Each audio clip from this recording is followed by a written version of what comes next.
Good afternoon, everyone, and welcome to the regularly scheduled Arts, Entertainment, Parks, and Los Angeles River Committee hearing. What I'd like to do is address those who have filled out comment cards on multiple items, including public comments. So what we'll do is we'll hear those public comments first before we get to the agenda items. Before we start that, I would like to welcome everyone to this chamber.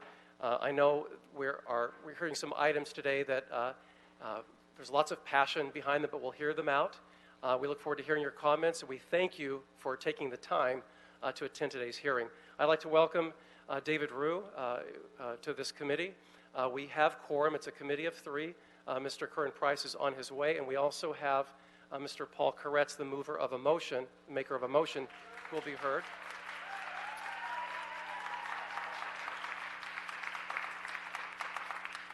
Who is sitting in on this committee hearing today. So having said that, this meeting is underway, and we will start with those who have filled out multiple comment cards, beginning with Wayne Spindler, who has filled out public comment cards on 7 items, including general public comment. If you filled out multiple items and general public comment, you get 2 minutes for all of your items and 1 minute for general public comment. So please begin the clock for Mr. Spindler. That's good. So, number 1, Joseph Halper, Board of Recreation and Parks. Worthless organization? No. Don't waste your time on the Board of Recreation and Parks. They don't do a goddamn thing. Number 2, Dale Franzen, Board of Library Commissioners. You've been to a library lately? Nobody reads books. It's useless. It's just a bunch of people watching porn on internet connections that are shit. Now, I find out that Spectrum is supplying the internet for all of these libraries, charging $3,000 a month for shitty connections. Did you know that? No. Look at your faces. Look at that. See what I'm learning? I'm learning from you guys. I'm learning what theft of public funds is. Yes, thank you so much. So now, number 3, the Curran Price Los Angeles Memorial Coliseum Commission. Yes, and he just came in and sat down. You know what they're doing with the Memorial Coliseum? Did you read the agreement? They took the board from 9 members down to 3 members. They put Curran Price in charge. They give up the ownership and control to USC, and in 51 years, they turn it over to the state of California. What's going to be left? Nothing. USC is going to bulldoze everything before the 51 years is up. You people are criminals. Now we get to item 5, playgrounds, Playcorps, Wisconsin. Why are we giving jobs to Wisconsin? Don't people in LA County make this shit? I think they do. If not, let's find somebody that can make playground furniture. All kinds of people make playground furniture, like my little goat here, made by Goat Time Industries. He'd like to get a city contract. Go ahead, take it over. Yes.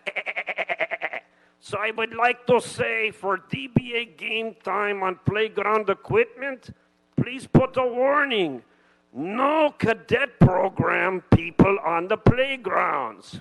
We do not want the LAPD sexually harassing children. So please keep them off of our playgrounds. Now we get to Billy. Not Billy Goat, Billy the Elephant. The elephant murderers are all here today. Give them a hand. Thank you for killing and torturing elephants. You can't run a zoo. You can't run the streets. So go ahead and resign and give up ownership of your council to Amazon.com. Thank you. Our next speaker will be Armand Herman, who's filled out a card for every item, including general public comment. Mr. Herman. 3 minutes. So you see, the big miss, Mr. Price walks in a little late, not concerned about the appointment of Solomon Rivera, because we all know the history behind the Coliseum. Abuse, waste, and stealing. And yet, you heard the public comment before me. 42 USC 1983. Shout out USC. Fuck that. Then we go into Billy the Elephant. Back in the days when I used to be normal. Come here without the shenanigans. We talked about the hooks. We talked about the abusive elements. We talked about the size of the zoo impacting the elephant's life and the quality.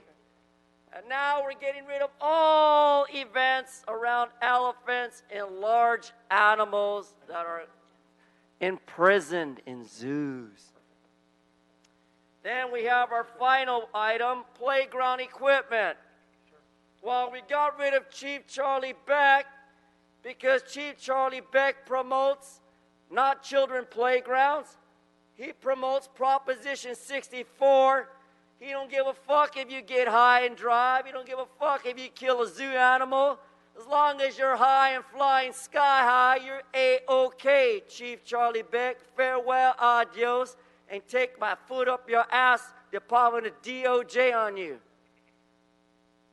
So, final conclusion about the playground equipment, is it safe? Are there any police predators there to harass and sexualize 14-year-old girls' cadet programs or any program? I'm offended.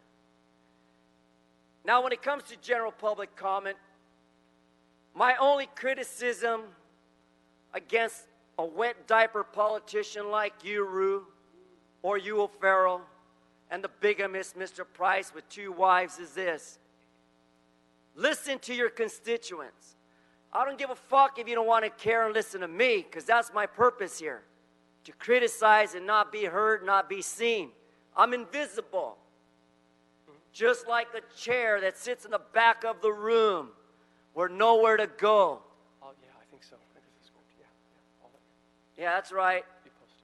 And in every meeting, and in all committees, and in all public meetings like you did today, suppress me, coerce my free speech and my First Amendment under the Bain Act, the Brown Act, and the Ralph Act of the local entity government. On behalf of all Americans, fuck you.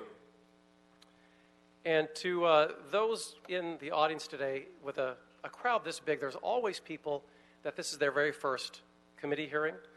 And so you just witnessed something called the First Amendment. And that means that anyone can come up here and give public comment and say whatever they want. It can be racist, it can be rude, it can be misogynist, inflammatory, they can cuss.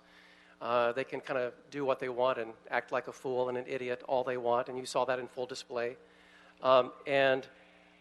They're exercising that full right as you just witnessed. And I just want to mention that this is part of every committee hearing, part of every general city council meeting, and it's just something that we have the great pleasure of enduring every time we have a meeting at City Hall. So having said that, next speaker who has filled out a comment card on general public comment in item number 5 will be Schumer. If Schumer is here. Is there a Schumer here for general public comment and comment on item number 5? It looks like Schumer is not here,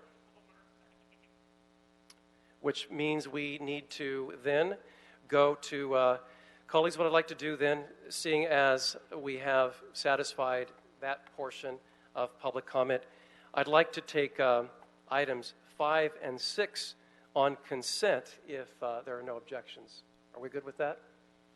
Thank you, gentlemen. Items 5 and 6 on consent. What?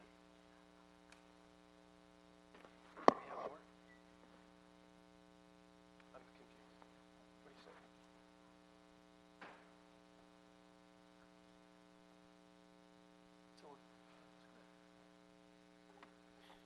One moment. What do you say?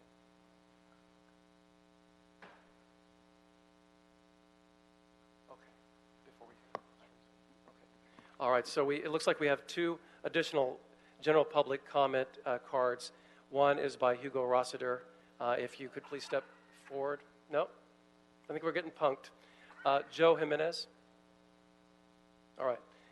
I think those were fictitiously filled out. So that does take us to items 1, 2, and 3, which we'll take together, and that is the commission appointments. Mr. Sutton Willis, if you could please read items 1, 2, and 3. Item number 1.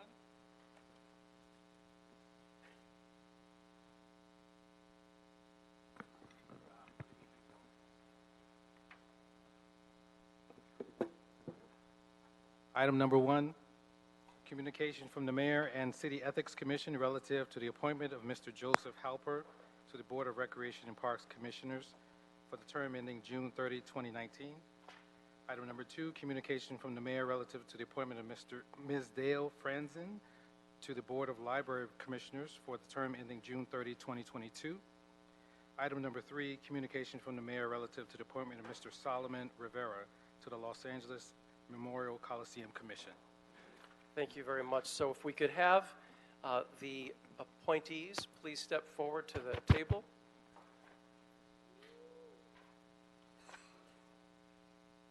Mr. Halper, Mr. Rivera, and Ms. Franzen.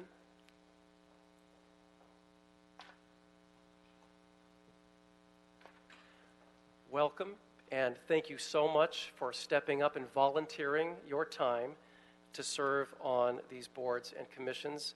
The City of Los Angeles depends on the volunteer corps to help inform policymakers and departments, and we really appreciate your giving of your expertise and volunteering your time on behalf of the residents of the City of Los Angeles.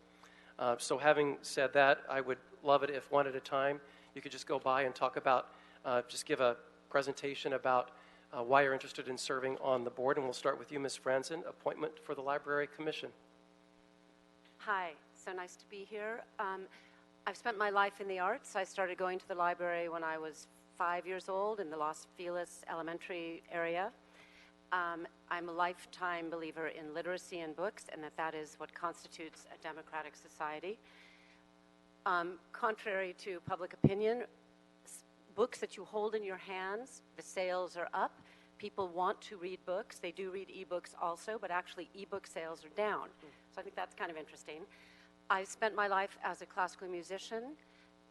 I sang in hospitals, malls, prisons, libraries, all over the place. I then went on to build the Broad Stage in Santa Monica, California, which became a cultural hub where we did many projects with the library, actually, with the Library Foundation and many libraries surrounding us. I know the impact that a library can have. I believe that we are repurposing it and rethinking about it for the 21st century, and I think I could be useful. So Wonderful. I'm happy to serve. Thank you. I'm delighted to hear that book sales are up. That's very, very encouraging. Real books, not Yeah, ebooks. that's This kind great. of book. Yes. Thank you so much. All right, Mr. Rivera. Thank you, council members.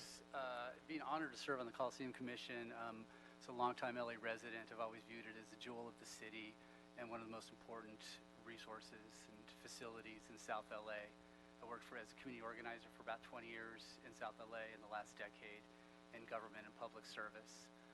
The mayor's talked about when the current projects in Expo Park are completed, the renovations of the Coliseum, the new Banc of California Stadium with the LA Football Club, the Lucas Museum, the Expo Park could eclipse Central Park and Millennium Park in significance in this nation, and I agree with that. The executive director, Anna Lasso of Expo Park, talks about the importance of the connectivity of all these facilities, and the park is really greater than the sum of its pieces. So I look forward to working on that connectivity, the programming, the open spaces, and engaging the larger communities to really pack the park and all these great facilities. Thank you. Thank you. It's a great perspective on the overall site, and it's only going to increase in importance as the Olympics approach us 10 years from now. So thank you. Yes, Mr. Halper. Oh. I'm so happy to be here, Mr. O'Farrell, and with your colleagues. I've been here before. about 7 years ago, I was appointed to the West LA Area Planning Commission, and that was a great honor, but that was a kind of a job where you stop bad things from happening. The Parks and Recreation assignment, I think, will be more to my liking. It's making good things happen, which I believe is the purpose of that department. I've spent my career, my working career, in that field. I've been a commissioner, which means department head, in New York, and I've been the head of also the county Parks and Recreation Department, so I have a coast-to-coast understanding or experience in the field, and I look forward very much to working with that department. I'm pleased to be here. Thank you so much. I would just like to ask one question, and my colleagues may have additional questions, but just list one thing you'd like to accomplish in your first term as a commissioner or a board member. And you can go one at a time. Okay, Yeah. I'll start. As I look at the challenge of this particular department, I see what's happening. I'm going to have to spend a good deal of time learning how this department works. I did do the forward to George Shelty's book, but that was way back in history. So I have a familiarity with the history of the department, but that's pretty stale at this time. So I'm going to have to learn how this department works and be sure I don't think I'm the general manager. I'm a commissioner. I think what I'd like to see happen, I see the future with the robotics and the automation. The need for human labor is lessening, and I think this department needs to look forward ahead to see what the infrastructure is going to be needed and the programs that are going to need to deal with the fact that people will have a great deal of enforced leisure in the future. So I look forward to looking at the department in its what it will evolve in, because I believe it's going to be one of the most important functions of this government. Thank you. Thank you, sir. And I look forward to a future where we all have forced leisure. That's a future that we should all embrace. Thank you so much. Yes, Ms. Franzen. There are 73 libraries, I believe, in the great city of Los Angeles, the greatest city in the world, no matter what Hamilton says.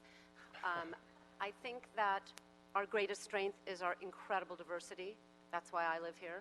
And so I look forward to having an impact, probably more through my lens, which is the performing arts and literacy and literature and different ways that each community can thrive using that lens.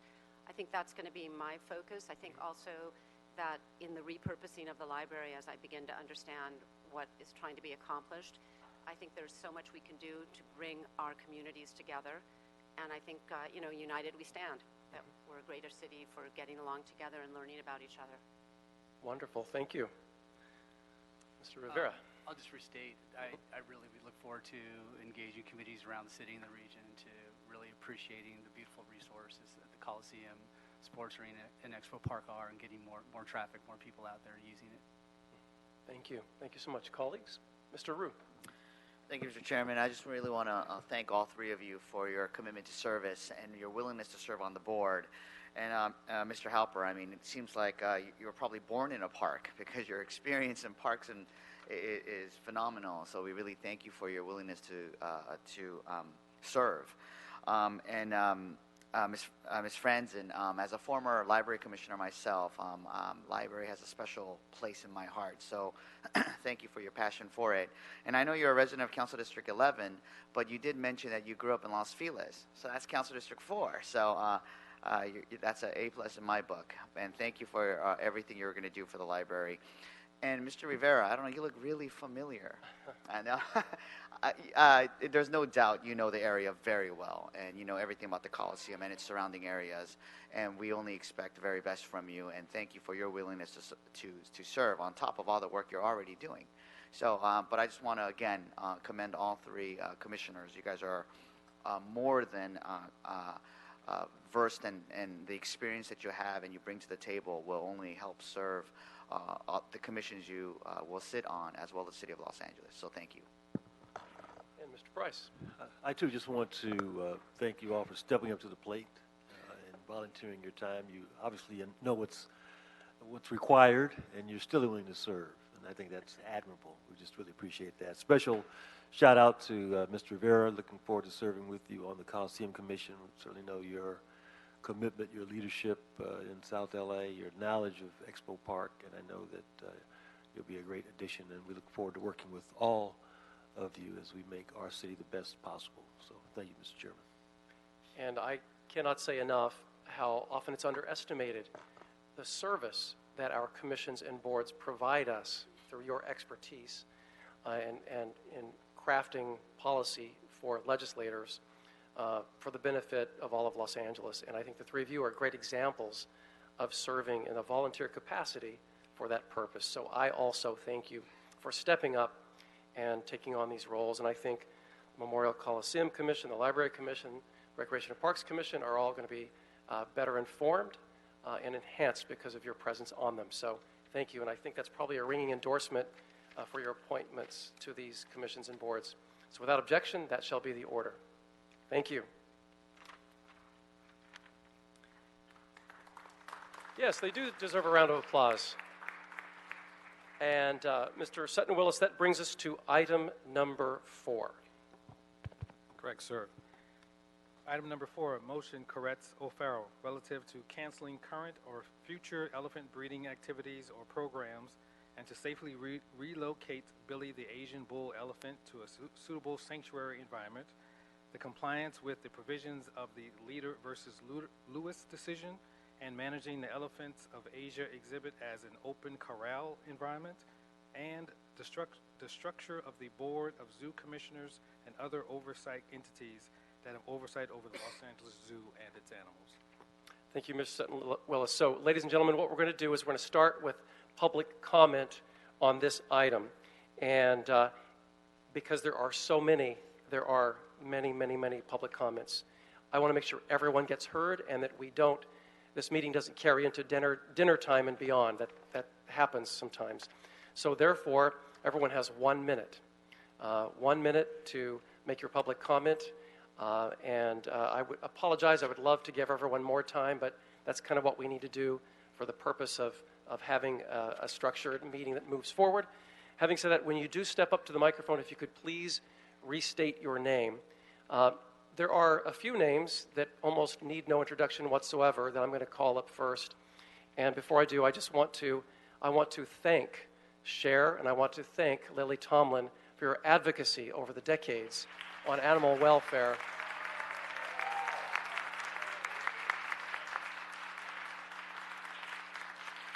On animal welfare, you have taught legions of people across the United States that the humane treatment of animals makes us more humane toward one another.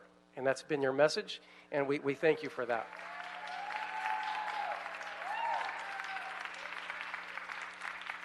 And so, having said that, Cher, if you would please step up. You are the first to give public comment.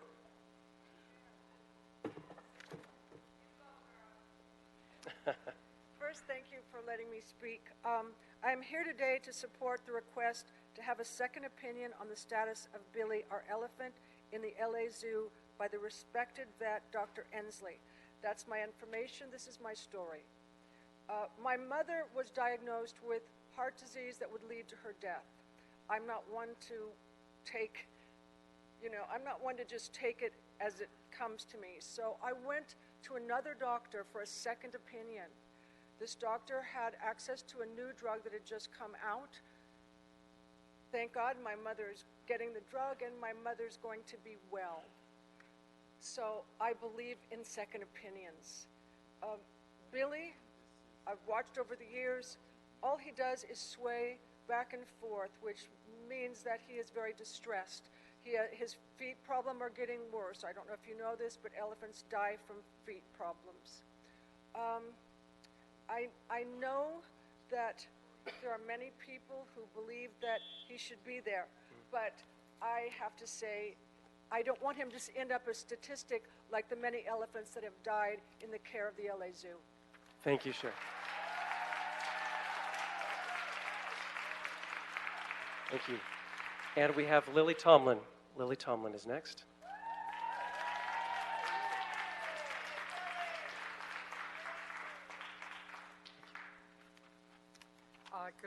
Good afternoon, and thank you for having us here today.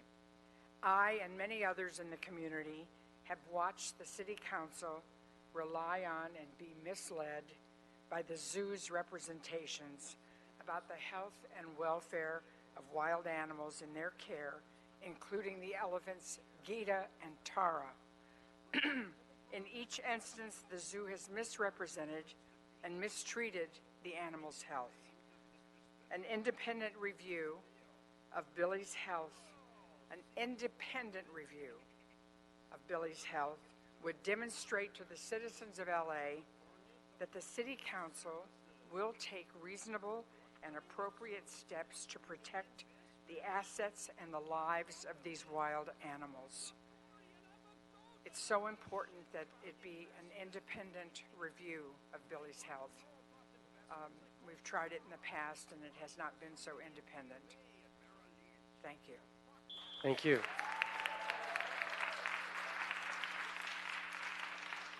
Thank you. Next, we have Kirsten Cluster, who will be followed by Terry Bird, followed by Melia Kaplan, and Richade Corgel, if I pronounced that correctly. So please do state your name and begin speaking. Thank you. Hi, my name is Kirsten Cluster. I'm with Elephant Guardians of Los Angeles, and I just want to talk to you about a recent study that was published in 2016. This study was conducted by zoo researchers, people affiliated with zoos, in cooperation with zoos, including the Los Angeles Zoo, and I'd like to read a statement to you from this study. Quote, evidence that welfare is not optimal among zoo elephants includes reported high rates of stereotypic behavior, a high prevalence of ovarian acyclicity, various health issues such as obesity, tuberculosis, herpes, and foot problems, and compromised survivorship, unquote. This is from zoo researchers that did research on elephants in North American zoos, including the Los Angeles Zoo. It is well documented that Billy exhibits the stereotypic head-bobbing behavior that was referenced in this study. The zoo will tell you that this is anticipatory in nature, and it's similar to a human tapping their toes when they're waiting for something. That is not what the researchers found when they did the study. You can just wrap it up. Thank you. They stated that this behavior is one of the most important behavioral indicators of compromised welfare. It is crucial that we get an independent evaluation of Billy's health. And I have a written statement also I would like to That present. you can submit. Thank you, Ms. Cluster. Thank you very much. Next, we have Terry Bird. Terry Bird, followed by Melia Kaplan. Thank you very much, Councilman, for letting us make our presentations to you today. Councilman Kurtz has done the city a great service by raising the question of whether an independent study is needed and deserved by Billy. The answer is yes, yes, yes. First of all, Billy suffers 80% of the time that he has been observed in the zoo. He suffers from stereotypic swaying and activity. Activity which Dr. Joyce Poole, one of the world's leading experts on elephant behavior, says is typical not and evidence not of a desire to be fed, but evidence of Billy's stressed, frustrated, bored, unanimated, and unhappy life. The real elephant in the room today, if you will, is whether or not we can trust the LA Zoo. Let me read to you what Superior Court Judge Siegel said about that when he, after a hearing, he Okay, said you'll have to this. read it fast, Mr. Bird. Thank you. Okay. All is not well at the Elephants of Asian exhibit at the Los Angeles Zoo. Contrary to what the zoo's representatives may have told the city council, in order to get construction of the $42 million exhibits approved and funded, the elephants are not healthy, happy, and thriving. Thank you. Thank you. Thank you. All right, we have Melia Kaplan. Melia Kaplan will be followed by Richade, my apologies, Corgel.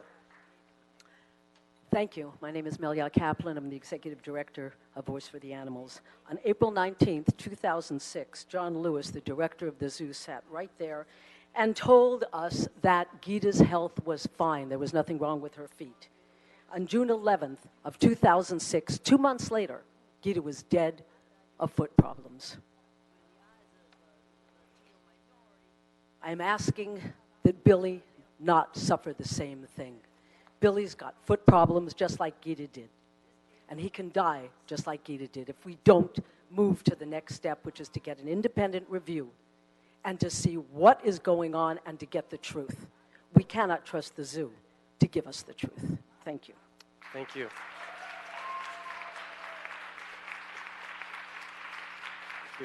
We have Richade Corgel. I might be reading the wrong, name wrong. Aaliyah Thompson, Carolyn Hennessy. Richade Corgel, Aaliyah Thompson, Carolyn Hennessy. Yes, sir, please identify yourself. Yes, first I'd like to correct the pronunciation of my name. Yes. It's Richard Corgel. Oh, okay, it's spelled differently on my screens. My apologies. That's fine, that happens. So I have been associated with the Los Angeles Zoo since 1984. I've been a trustee since that time, and currently I am the chairman of the Board of Trustees of the Greater Los Angeles Zoo Association. Over those 33 years, I have come to admire the leadership of our zoo. I think they have credibility. I think they work hard for animal welfare, and I think they serve the interests of the citizens of Los Angeles in a very fine way. Over 50 years since the zoo has been in its present state, we've had a number of visitors to the zoo that learn about animal welfare, that learn about conservation and other efforts that are very important around the world. Last year alone, 1.7 million visitors. Last year alone, 100,000 school children that visited and learned about our animals and learned about conservation efforts. I encourage you, this committee and the City Council, to challenge the claims of others that have been made in a false and misleading way, and let's move forward and really make our zoo great for the city of Los Angeles. Thank you, Mr. Thank you very much. Next we have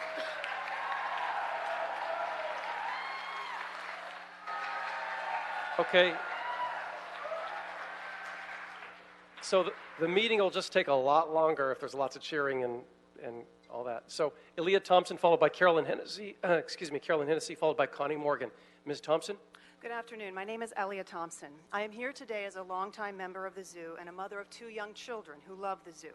My 9-year-old attends at least 1 week of summer camp at the zoo and often goes to the zoo's safari day camp when LAUSD is not in session. My 5-year-old's daughter's first 3-syllable word was the word elephant when she first heard the elephants trumpeting to each other at the zoo one morning. Last year, my family was invited to meet the lead elephant trainer and up close into the elephant's habitat. When the trainer signaled to Billy, he came trotting across his space, lifted up his trunk, and trumpeted to her. When he came within 10 feet of us behind the gate, he stopped, started making soft growling noises, swinging his trunk toward the children in a very calm, very playful manner. It was one of the most breathtaking things I have ever witnessed, and my children were mesmerized. It was clear this animal was healthy, calm, and happy in his surroundings. I want you to know my son's response to all of this when I tried to explain it. He said, so if the city council people vote to move Billy, and we lose Billy, and he gets moved to a new place without his elephant friends, and you know they're friends, Mama, because they make trumpeting noises and rumbly sounds to each other like we learned in school. He loses his human friends, and he gets sent to a place to be all alone. That doesn't make any sense to me. Sounds to me like that would hurt him. That sounds messed up. That's from my 9-year-old. Thank you. Thank you.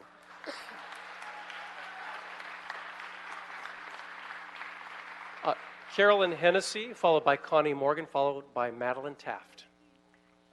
Thank you, council members. Carolyn Hennessy. Throughout his life at the zoo, Billy has known nothing but expert care, love, and pampering at the hands of his keepers, especially now by Miss Vicky. I can attest to his stellar quality of life and against the claims by radical activists who say that Billy is miserable. Studies by scientific leaders, including the University of Florida, World Wildlife Fund, also support the capability of elephants to thrive in well-designed, mentally stimulating environments like the Los Angeles Zoo, where Billy has access to 6 acres of safe, serene land, a warm barn, food, and plenty of love. The radical activists calling for Billy's relocation are not interested in science. They would rather look for quick solutions that prioritize their money-loving, stunt-filled agendas over the true well-being of animals. Moving Billy to a so-called sanctuary, one without the rigorous accreditation and expertise of the Los Angeles Zoo, is just that, a reactive decision that would remove Billy from all he knows, condemn him to a life of loneliness and neglect. In Thailand and Cambodia, I have personally seen elephants rocking back and forth due to the stress and horror of life on a 6-foot length of chain.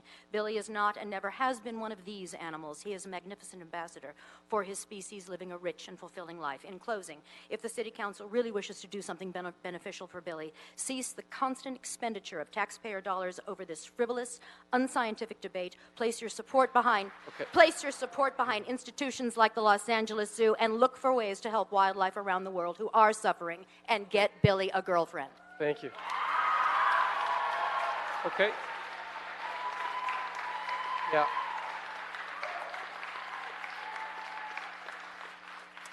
All right, so what I'd like to do is let's have folks line up, because we need to keep this moving. It's going to be a really long meeting if people keep applauding every time.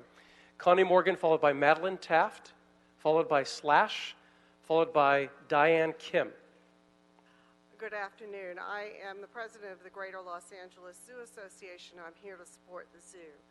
Please allow me to say that I appreciate the passion of everyone in this room. However, with all due respect to our chair and our members of our committee, this is a manufactured problem where no problem exists.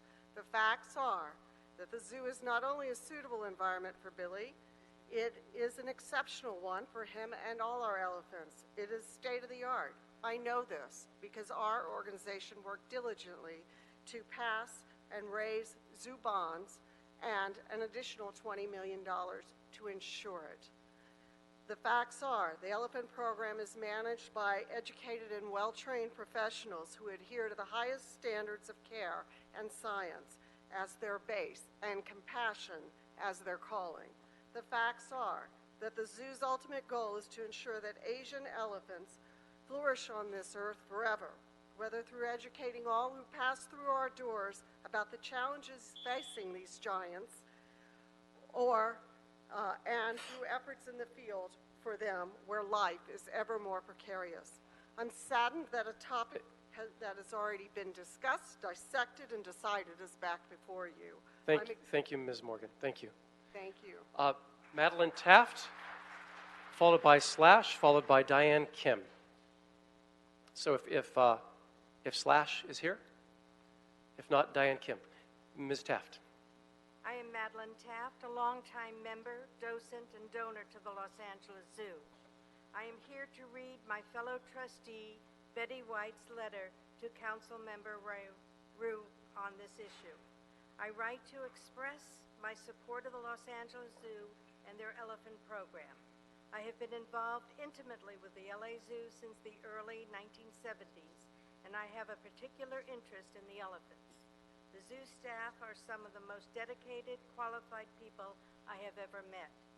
It is with sadness I see the Los Angeles Zoo and its elephant program are being questioned once again by a small group of misguided individuals. The zoo's elephants have 5 dedicated professionals caring for them. They are provided daily enrichment and exercise, and the LA Zoo's top-notch veterinary care ensures the health needs of these animals are met. These elephants are not miserable. They are not suffering. They are in good health. I know this because I have visited them personally and talked with their caregivers. I am strongly asking you to support the Los Angeles Zoo and its elephant program. It's a shame that this issue continues to surface due to unfounded criticism. Thank you, Ms. Taft. Signed, Thank you. Betty White. Thank you. Oh, Betty. Okay, thank you. Slash. Welcome, sir. Hey. So I'm Slash, Glaza trustee and supporter. And I grew up at the zoo for a lot of years, and been a supporter of the zoo for, very many years. And I've worked very closely with a lot of the zoo staff and the animal caregivers, and they have the most integrity. They have dedicated professionalism, passion, and tireless care for their elephants and the animals at the zoo. And I think that they're probably incomparable from all the zoos that I've seen around the country. And and I've been seeing a lot of talk on the internet and on social media by people who are pretty influential and reach a lot of eyes and ears, but they are woefully out of touch with the facts. And I think the facts are what are important here. And you should support the facts and the Los Angeles Zoo's elephant program and vote down this motion. Thank you. Thank you. All right. If Jessica Niven Coring could please rise, and we'll speak right after Diane Kim. Jessica Niven Coring and Scott Haste. The Los Angeles Zoo is a place rooted in science. I want to tell you about a girl named Hannah. She went to the zoo all the time. As soon as she could apply for the zoo student volunteer program, she did. That was a 20-week college-level taxonomy course. After that, she served more than 1,000 hours at the zoo. She went to Harvard College, where she graduated summa cum laude in biology. She spent a Fulbright year in New Zealand studying tuatara reptiles. And she just this past June had her PhD from Stanford University in bats. I'm happy to report that she's my daughter. I also have to say that I called her and told her I had this meeting this afternoon. She said, "Would you please thank the city?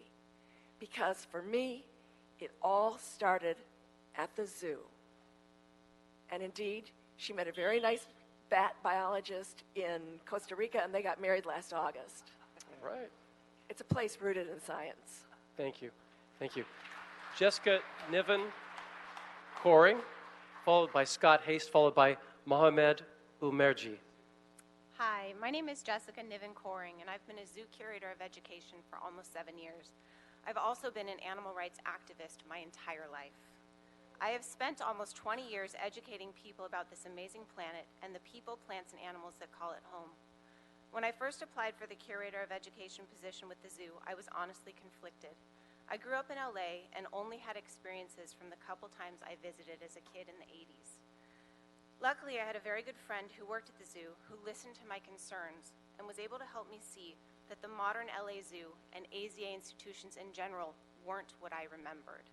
In my 7 years at the zoo, I have had the privilege of getting to see firsthand the amazing work that the zoo does, working side by side with the animal care experts who have dedicated their lives to the animals in their care, being a part of the global conservation work that this zoo does so very well. The animals benefit from the phenomenal healthcare resources that the zoo has, and the individualized care that the animals receive has been the most eye-opening experience of my life. I believe with all my heart that the LA Zoo is the absolute best place for Billy and all the other animals who are lucky enough to call it home. Thank you. Thank you. Scott Haste will be followed by Mohamed Umerji, followed by Vicky Garnett. Hi, my name is Scott Heist, and Billy should not be sent away from the zoo for many reasons. He receives the best care possible at the zoo. He has veterinary care available 24/7 if he needs it. His weight and diet are monitored constantly. He receives physicals, blood workups, baths, footwork, and many other husbandry functions on a daily, ongoing basis. This would not occur at a sanctuary. Billy's yards are large and naturalistic. His food is scattered and hidden, and his hay is put in feeders and baskets. In this way, he has to forage and work for his food like he would in the wild. He is also exercised every day. Billy is in the yards by himself, as a wild bull would be in the wild, but has the opportunity to interact with the females through the large open barred gates. They can touch and smell if they want on a 24/7 basis. The zoo is the only home Billy has known for his entire life. Billy was sent by the Malaysian government to the zoo. They were attempting to protect their subspecies of Asian elephant from deforestation. They would expect us to care for Billy in the best possible way. It is our duty and our responsibility to care for him in this manner. Thank you. We would be abdicating that responsibility if Billy were sent away. Thank you, sir. Mohamed Umerji, I think, Mohammed Umerji, maybe, is Mohammed here? No. Is that you, sir? Please step forward. Followed by Vicky Garnett, followed by Kim Todd.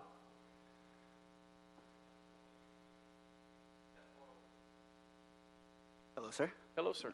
My name is Mohammed, or Mo for short.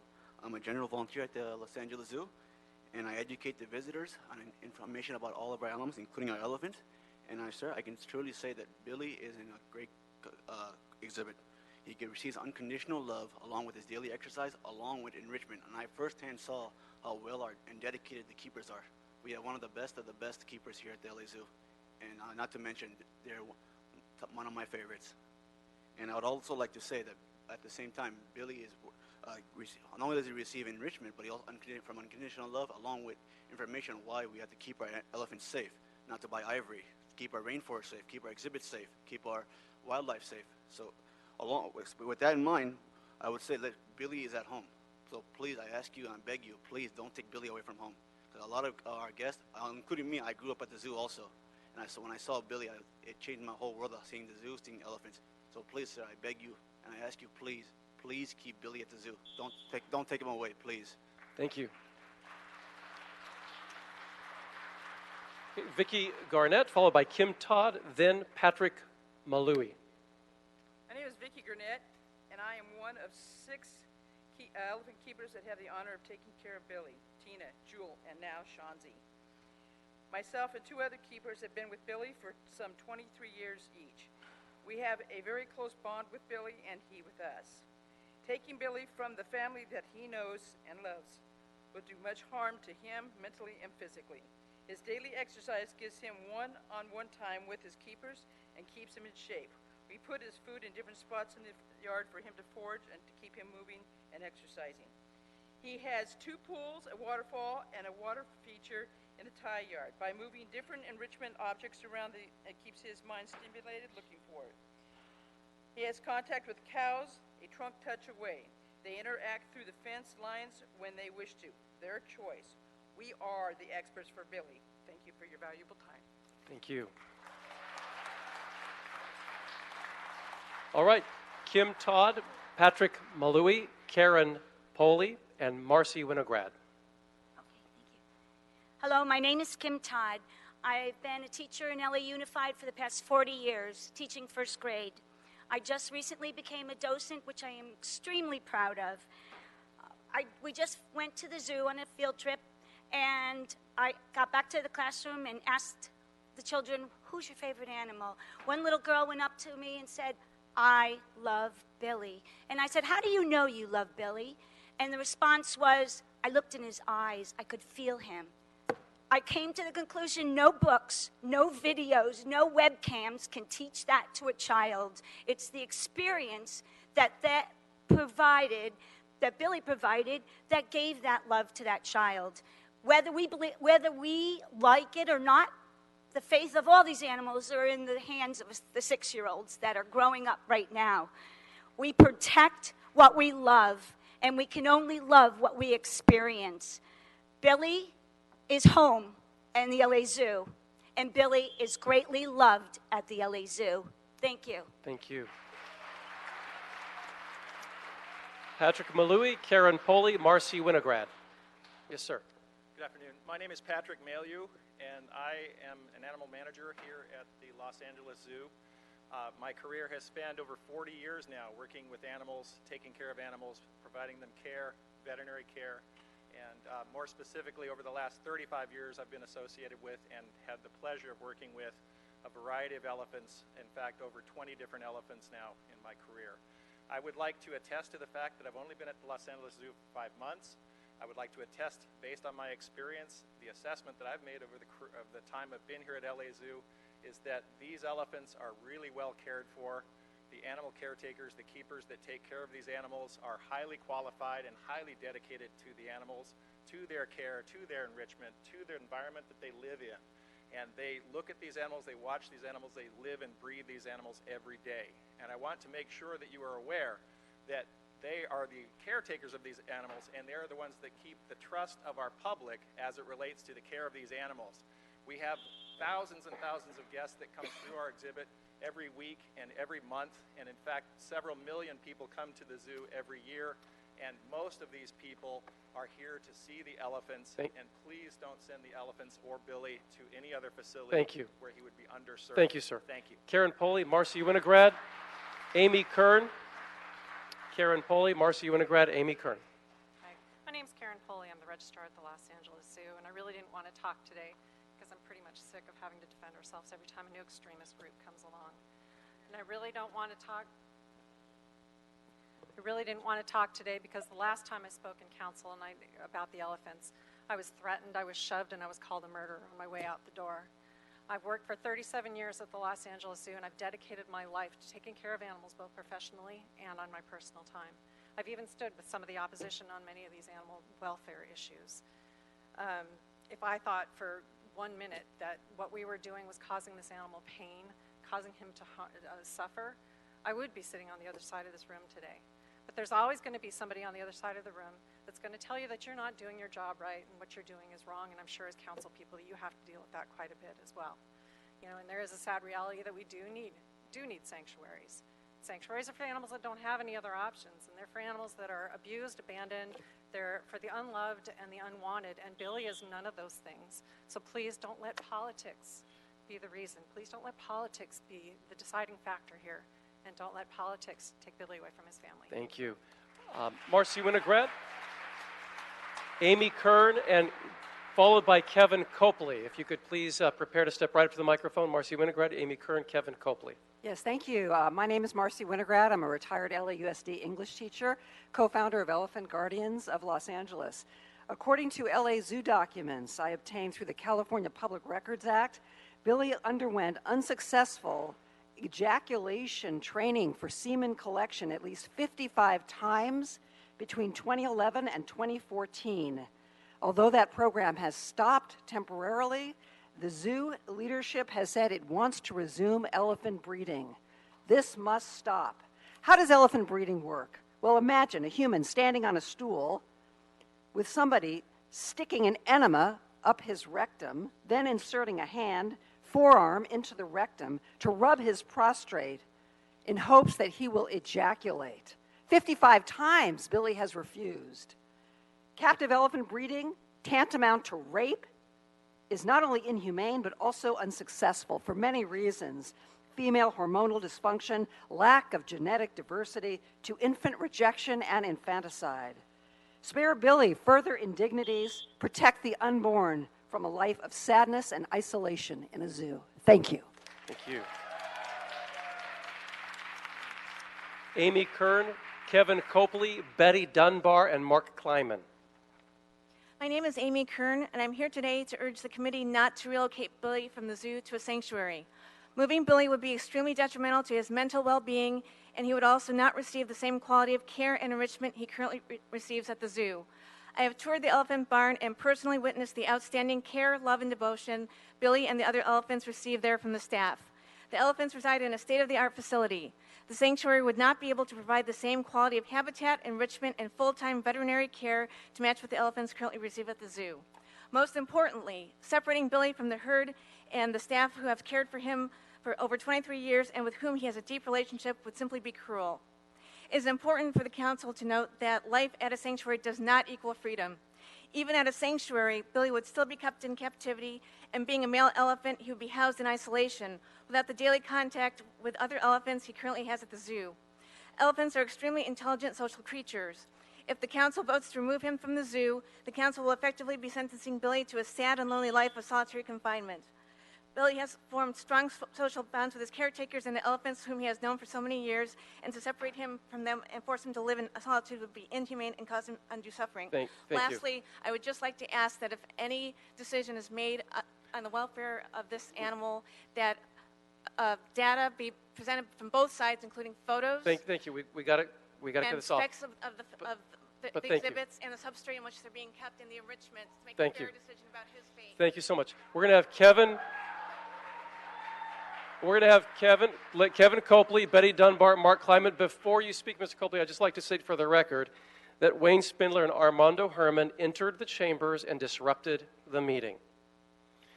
You'll have one more warning, gentlemen. One more, and you are out of here. Do you understand? Sit down. Sit. I'm waiting. Sit. Have a seat.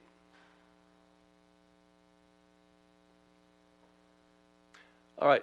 Kevin Copley, followed by Betty Dunbar, followed by Mark Kleiman. Thank you. Hi, I'm Kevin Copley, and I'm very proud to say that I'm an elephant handler at the Los Angeles Zoo. I work with a team of elephant handlers who have worked with Billy for over 2 decades. 2 decades. Now, these people are not just his keepers. These people are his family. I've heard the opposition say some inaccurate and unkind things about those of us that take care of the elephants. Most of the things that they say are completely untrue. We take great pride in the job that we do, and we always put the needs and the welfare of the elephants first. We do that every day, and we do it because we love and we care for our elephants. Billy has a strong and unique bond with each and every one of us, and that bond is a very special thing. Removing Billy from the Los Angeles Zoo would be removing him from his family. This is not in the best interest of Billy. As a matter of fact, I believe it would be a detriment to his health and his well-being. Billy inspires children and families every day, and he inspires us to be the best we could be at taking care of him. There's no better place for Billy than with us who truly love him. Thank you for your time. Thank you. Thank you. Betty Dunbar, please step forward. Please step forward. Betty Dunbar, you are on, followed by Mark Kleiman and Pooja Rajaram. Pooja Rajaram. Betty Dunbar. I'm Betty Dunbar. Welcome. I visited the Los Angeles Zoo 50 years ago with my children. 20 years later, it was with my grandchildren. I'm expecting my first great-grandchild. I hope my grandchildren and the children of Los Angeles will not be able to go through life without seeing an elephant in person. If you take that away, you are just really cheating our children. Please keep Billy at the LA Zoo. He is very well cared for. It's a wonderful zoo with so many endangered species, plants and animals both, that are disappearing in the world. I guarantee you, if Billy were in the wild, he would not be alive now. He would have been killed for his tusks. Billy needs to stay where he can be appreciated, where he's an ambassador, where children can learn conservation and to appreciate all animals. Thank you. Thank you. Mark Kleiman, Pooja Rajaram, followed by Victoria Mineta. Victoria Mineta in the queue. Mr. Kleiman. Thank you. First of all, I'd like to thank the council members from the committee who are here and Councilmember Koretz for sponsoring this motion in the first place. It's a tough thing to sit through these, and you're being called on to make difficult decisions. We all appreciate it. I'm here to talk about one thing, and that is Dr. Ensley's qualifications and why he should be involved in providing an independent evaluation. This is a veterinarian who is a diplomate from the American College of Zoologic Medicine. Talk to your own specialty medical providers and they will explain what that degree of specialization means. They'll explain what it means to have an expert who actually sets the standards and decides which vets get to sit for the exam and which do not, sets the standards and gets to decide which programs are qualified to graduate vets into this. This gentleman has testified for the district attorney in Riverside, Portland, San Jose. He's authored over 50 scientific articles in peer-reviewed journals. I've got copies of Dr. Ensley's CV. Thank you. Like to present Yes, them Sergeant to the will committee distribute if I may. that. Thank you so much. All right.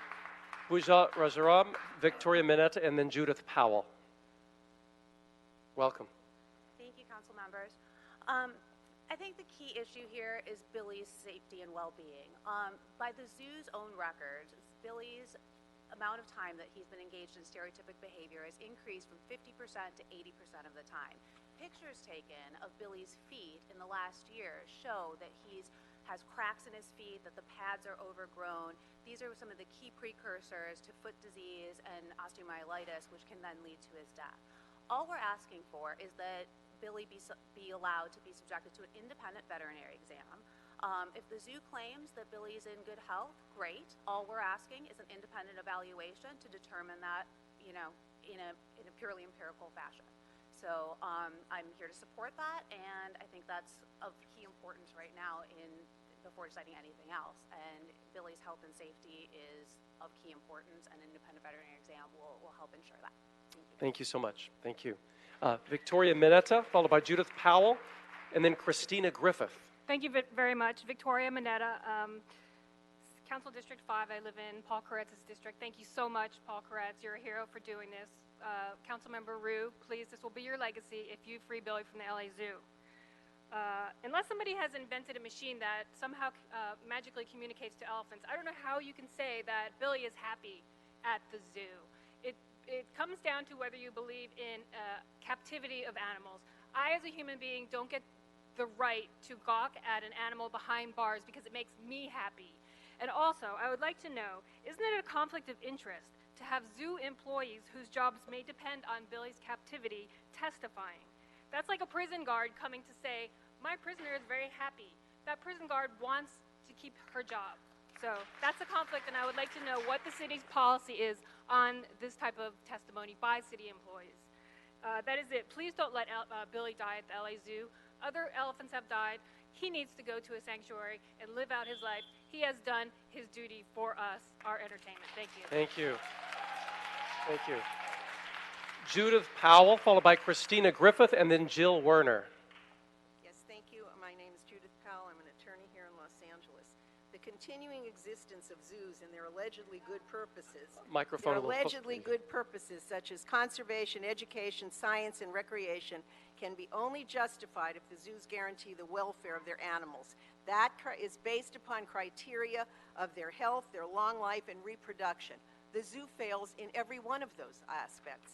Visitors, study after study, even by the zoo industry itself, has shown that visitors spend about 30 seconds per exhibit. They treat the exhibits like wallpaper.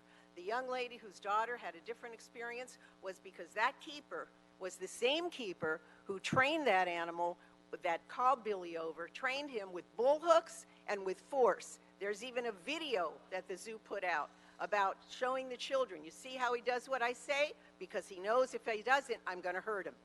That's how they trained him, those keepers from 40 years ago.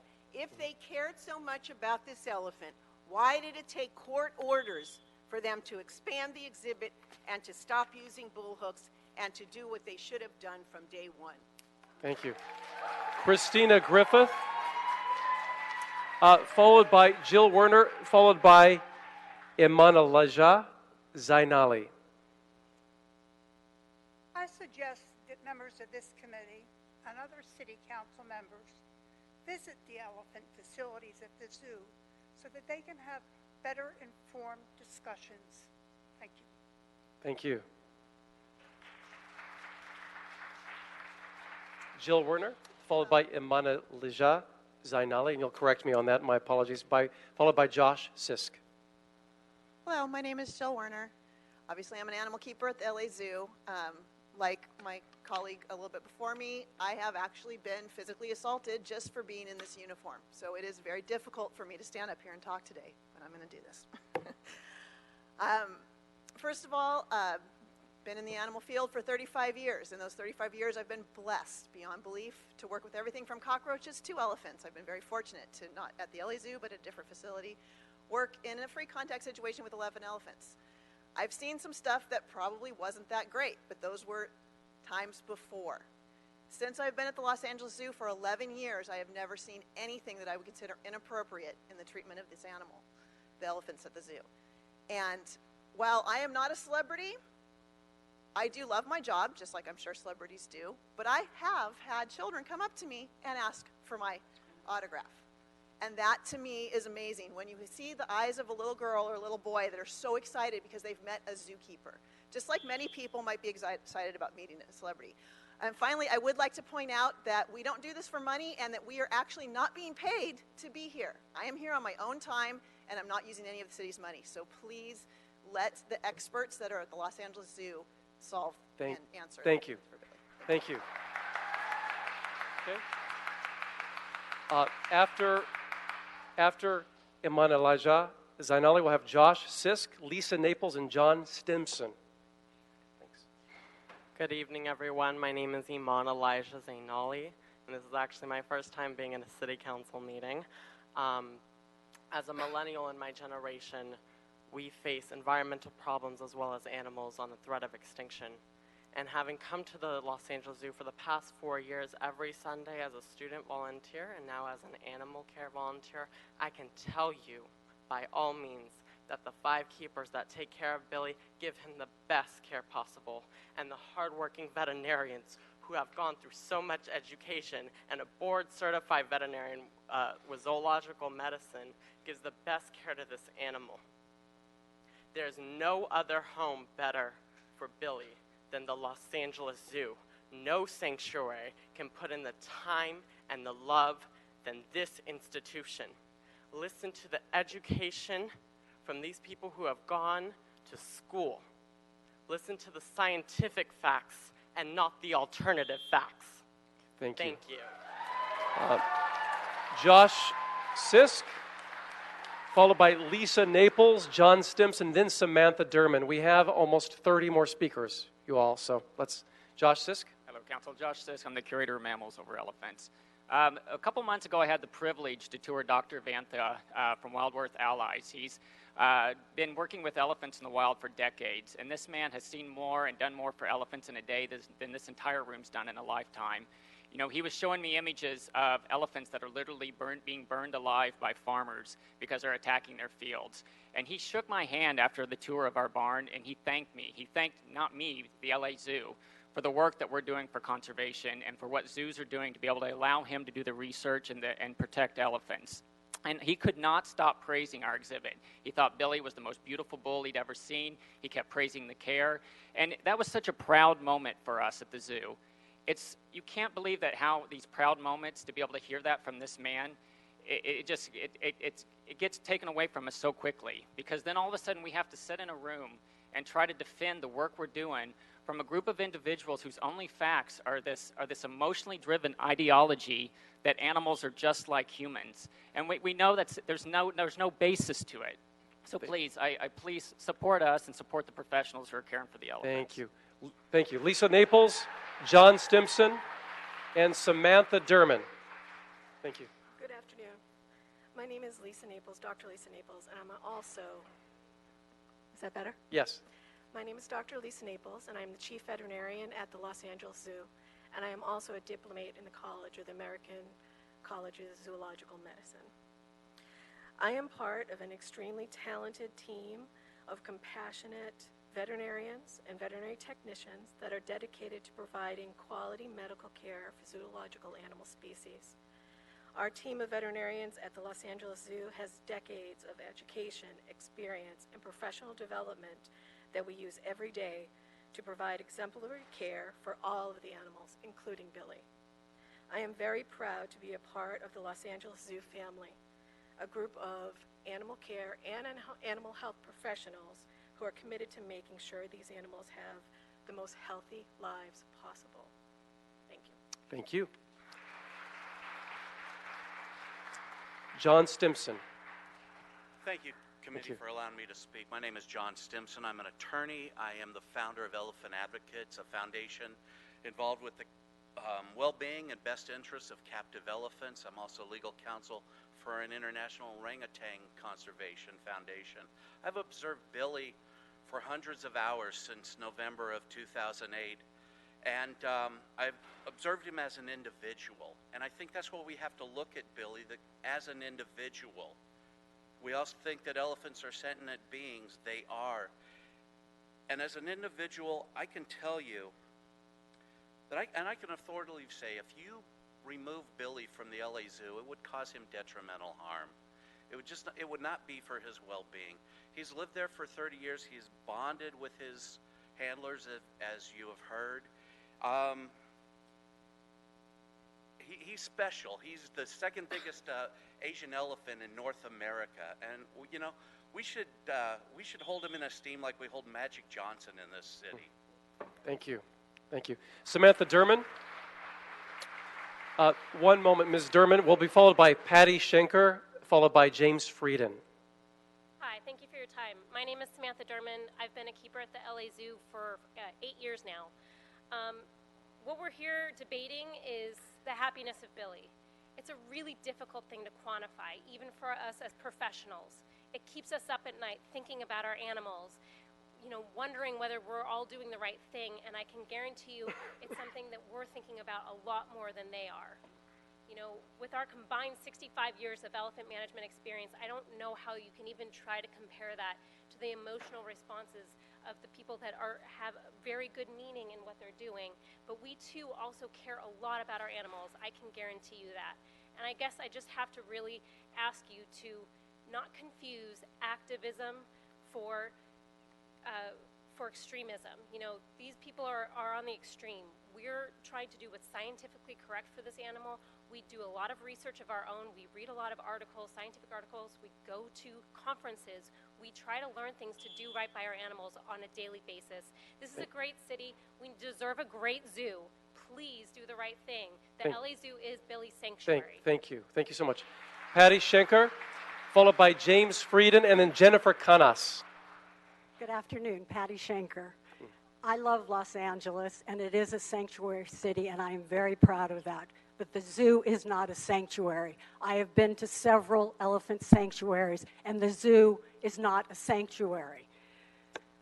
The zoo is an unhealthy place for elephants. The scientific facts are that elephants suffer physically and psychologically and die prematurely in captivity.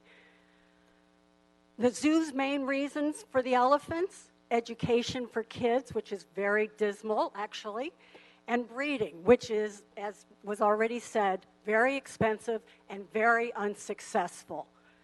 There are 3 other suffering elephants there. We're not asking to take away all the elephants. The kids can go see the other suffering elephants.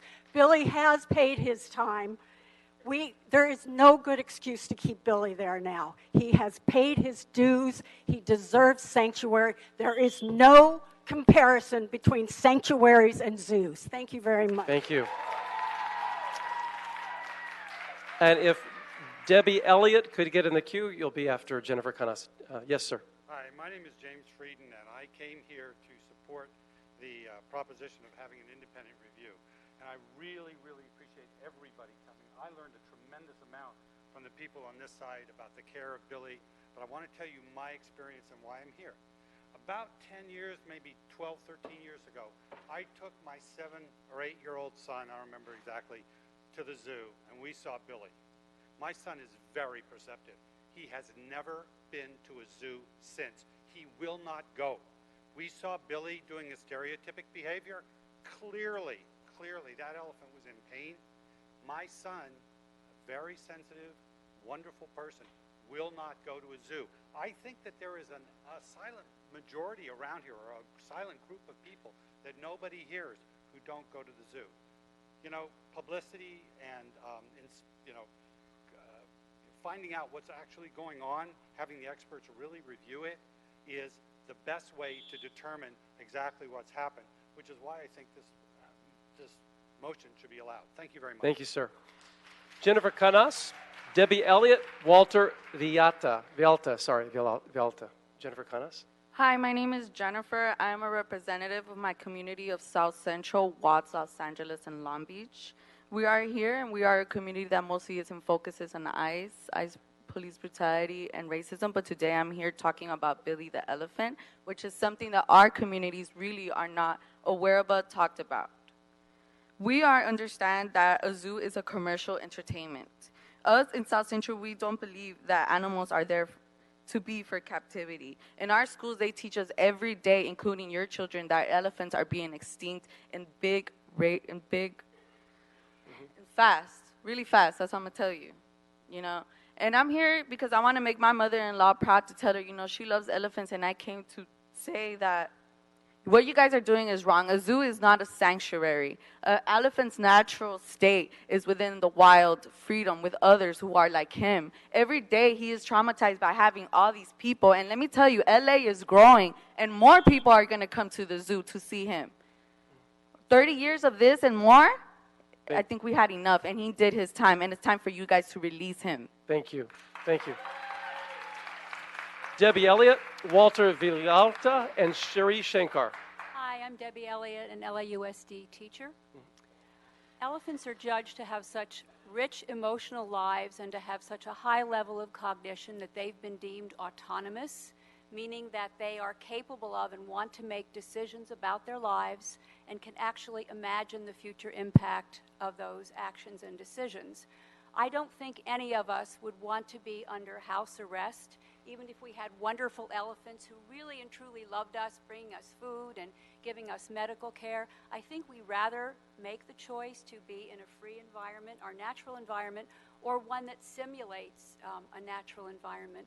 So I think the most merciful thing we could do for Billy, who's done his time, is down the road, let him go, and right now, since we all care about his welfare, have an independent assessment of his health. Thank you. Thank you. Thank you. Is Walter here? Walter Villalta, followed by Shri Shankar. Mr. Villalta, thank you. Hi, so my name is Walter, and I'm here standing in support of Billy the elephant, and I am here in cuffs because I'm here representing something that he does not have, which is freedom. Billy deserves freedom. Billy is an elephant, an intelligent social creature who deserves to not be behind cages, not be behind a glass window, not be, captured with no freedom space for him to smell the grass, walk around. And Billy just deserves freedom, and I'm here for freedom, and I'm here for Billy's freedom. Thank you. Thank you. And before Shri speaks, if I haven't officially closed public comment, it is closed as far as filling out cards. Shri Shankar, followed by Patty Shankar, who already spoke, followed by Goodman, then, right? Yeah. So I think that's maybe 2 entries, but Shri Shankar, followed by a Goodman, and then a Julia Murray. Thank you. Good afternoon. I'm Shri Shankar. I appreciate the suggestion that Billy be examined by an independent party. I think that'll be quite a challenge because what kind of vets have experience with elephants? The ones who work for zoos, circuses, and animals in entertainment, all those are for profit, and the vets who work in sanctuaries. Getting an objective opinion on the well-being of Billy in captivity will be difficult, but we already got an extremely objective opinion from a Los Angeles judge who said, and I quote, "Captivity is a terrible existence for any intelligent, self-aware species, which the undisputed evidence shows elephants are. To believe otherwise, as some high-ranking zoo employees appear to believe, is delusional. And the quality of life that Billy, Tina, and Jewel endure in their captivity is particularly poor." That is an LA judge, not a radical animal activist. Thank you. Thank you. All right. Goodman, Ms. Goodman, followed by Julia Murray, and then David Castleman.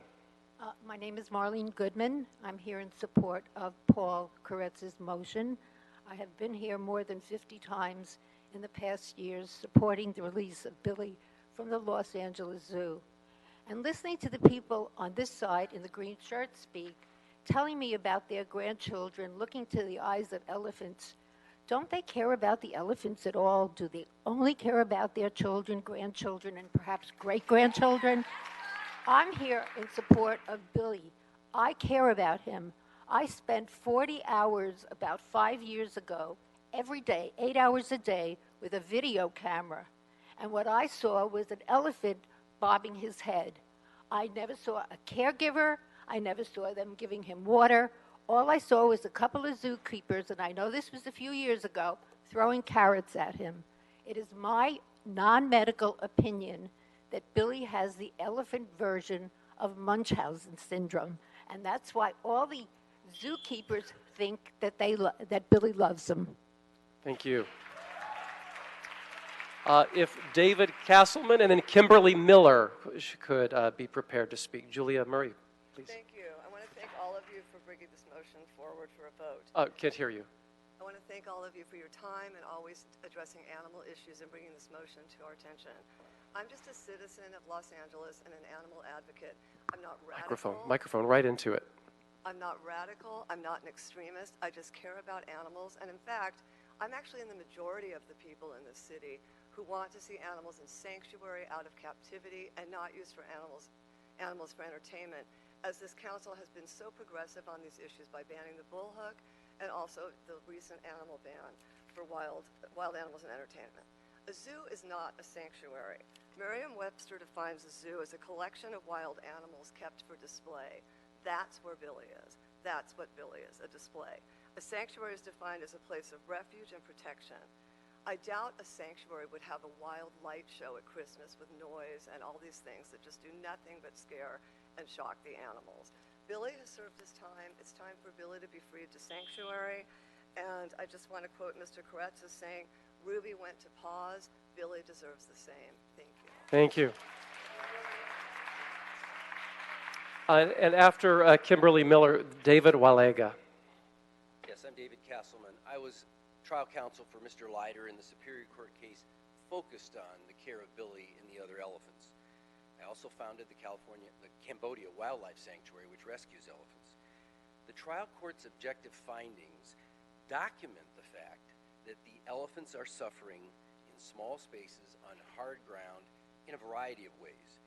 It was undisputed at trial that the Asian elephants in the LA Zoo die on average 10 years younger than at all other North American zoos. Most of the 16 elephants that died at the LA Zoo had serious foot and joint problems, which could only be definitively diagnosed after their death. And the stereotypic bobbing and rocking that Billy and all the other elephants there exhibit, these are documented proof of not just emotional, but physical problems that affect their nails and feet. The detailed objective findings are not an indictment of the zoo proponents or their desire to care for the elephants. They lack training and experience with wild elephants, and Billy suffers as a result. Thank you. Thank you. Kimberly Miller, followed by David Walega, and then Kate Hilliard. Good afternoon. My name's Kimberly Miller. I'm an attorney at the law firm of Bird Morella. I'm appearing today pro bono. I am not a radical activist. I am a member of the California State Bar. My belief in the need for an independent medical evaluation of Billy is based on the zoo's own records, on the opinions of elephant experts, and on judicial findings by the LA Superior Court. I want to be clear that this is not an attack on zookeepers. It's an attack on the idea that Billy the elephant can ever be healthy and thrive in captivity. If he is receiving the care and exercise that the zoo claims and still displaying stereotypic behavior almost his entire observable life, then I would submit to the committee that the answer to that question is no. The zoo should welcome an independent medical evaluation of Billy if he is as healthy as they claim he is. In closing, I'd like to thank the Commission and the City Council for your attention to this issue and for providing a forum for concerned citizens to speak on behalf of those who have no voice, like Billy. We have heard a diversity of opinions expressed here today, but one theme unites us all, and that is a desire for the facts. I would submit to the committee and to the City Council that there is no better way to get to those facts than by moving forward with an independent medical evaluation of Billy. Thank you. Thank you. After Kate Hilliard, we'll have Georgia Umano. Georgia Umano after Kate Hilliard. Yes, sir. Hi there. My name is David Wallaga, and I have visited Billy quite often. I visited the planning for the 20-year plan for the zoo. The emphasis was on the visitor's experience, not on enhancing the mental and physical welfare of the animals. Billy is suffering. He's been in captivity for over 28 years. He was ripped away from his family in the wild. The zoo is not his family. His family is back in the country that he was taken away from. I'm emphatically in supporting Billy being taken out of the zoo and put into a sanctuary where he'll be cared for. All these ailments that he has would be eradicated if he was in a natural environment.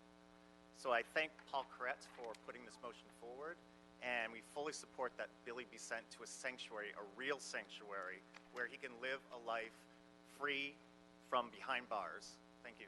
Thank you. Oh, thank you. Kate Hilliard. Kate Hilliard, followed by Georgia Umano, and then Christina Koo. Kate Hilliard. Good afternoon. I want to let you know I do oppose this motion. I am a resident of Woodland Hills, but I also do work at the zoo. And, you know, as I sit here and I listen, I had like a whole speech prepared. Everyone's covered all those points. But as I listen, I think about the concepts that we're talking about. Our world is rapidly changing around us. Things that were true 10 years ago when that exhibit, before that exhibit was built, are not true today, and yet we still are carrying these storylines. The norms are changing. What we consider acceptable is changing. The zoo's job is to change with those new things that we know, the new ways we can manage our animals, what they need. That is the job of the professionals, to move forward and do that. This concept of freedom in the wild is changing too. The world has very limited open spaces for animals anymore. You heard people share about what's happening to elephants in the wild. Billy's not going back to the wild. And being free has to be defined in a way that's best for him. Thank you. Thank you. Thank you. Georgia Umano, Christina Koo, and then Kathleen Cox.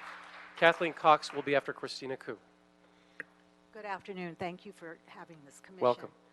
My name's Georgia Umano. I'm a journalist, and I have had the privilege of working with elephants and interviewing conservationists both here and around the world. And I'm here to say everybody loves elephants. Elephants are magnificent. They're smarter than us. They've been here longer than us. They know things we don't know. Now, I believe the people who work at the zoo they love the elephants just like everybody else, and they want what's best. But all the things that they said reminded me of a domesticated animal. Yes, of course, if it was a dog and all these people loved it and took care of it, that would be wonderful for the dog. But an elephant is not a dog. An elephant is a wild animal who's been on this earth a lot longer than we have, and they treasure their freedom. I have 6 sponsored baby elephants in Kenya, and one of the main things that they get them eventually to go back to the wild, and they do that by not having them get too attached to any one person. I know... You can wrap up. Okay. I'm just saying that at one time, everybody thought circuses were great too, but now 40 countries around the world ban circuses. Thank you. Hi, my name's Yes, my name's Christina. One moment. Shut the clock in. It's Kathleen Cox and then Sarah Siegel. Please be ready to hop right up. Thank you, and sorry about the interruption, Ms. Koo. Okay, so, you know, bottom line is, who doesn't want freedom? And I mean, just ask ourselves that. It's a very basic question. I think, you know, I've gone to the zoo as a kid myself, but, you know, unfortunately, I didn't get the information about what the atrocity that's happened to elephants throughout, you know, decades. And I think there's a missing thing there. In the zoo, if they really claim to be educating our kids and our folks, then let's talk about all the poaching that's at an all-time high and all the trading. And elephant rides are not fun at all. It's very painful, and domination behind these rides. And, you know, I wish we could learn more about that, but, you know, we really haven't. So I think let's let Billy get some freedom, as we can all empathize, and that we would want that too for ourselves. All right, thank you. Thank you. Kathleen Cox, please step right forward. Let's keep this going. We're going to be here a long time. Sarah Siegel and then Lynn Fernandez. Kathleen Cox, Sarah Siegel, Lynn Fernandez. Hello, I'm the Director of Research at the LA Zoo, and I have really good training in animal behavior, received a PhD from Stanford, did a postdoc at the American Museum of Natural History. Billy came to the zoo head bobbing, and in 2001, I started a long-term study of Billy and the other elephants. So in the course of 17 years, I've done myself and my volunteers, 4,836 and 0.25 hours of observation on Billy, which averages 284 hours a year. So, cutting right to the chase, the good news is that Billy's head bobbing, which is his primary repetitive behavior, has been decreasing. He spent... Yeah, they can't hear you. It's right in the microphone. Could you give her 5 more seconds? She's about to run out of time, and we can't... Can you hear me right now? Yeah. Okay. Just let's, yeah. In 2015, he spent 52% of the day head bobbing. In 2014, 44%. In 2017, 35%. As the head bobbing is going down, his feeding, foraging, exploration, locomotion is increasing. In 2015, it was 39% of the day. 2016, 51% of the day. 2017, 56% of the day. Thank you. Okay. Thank you. Thank you so much.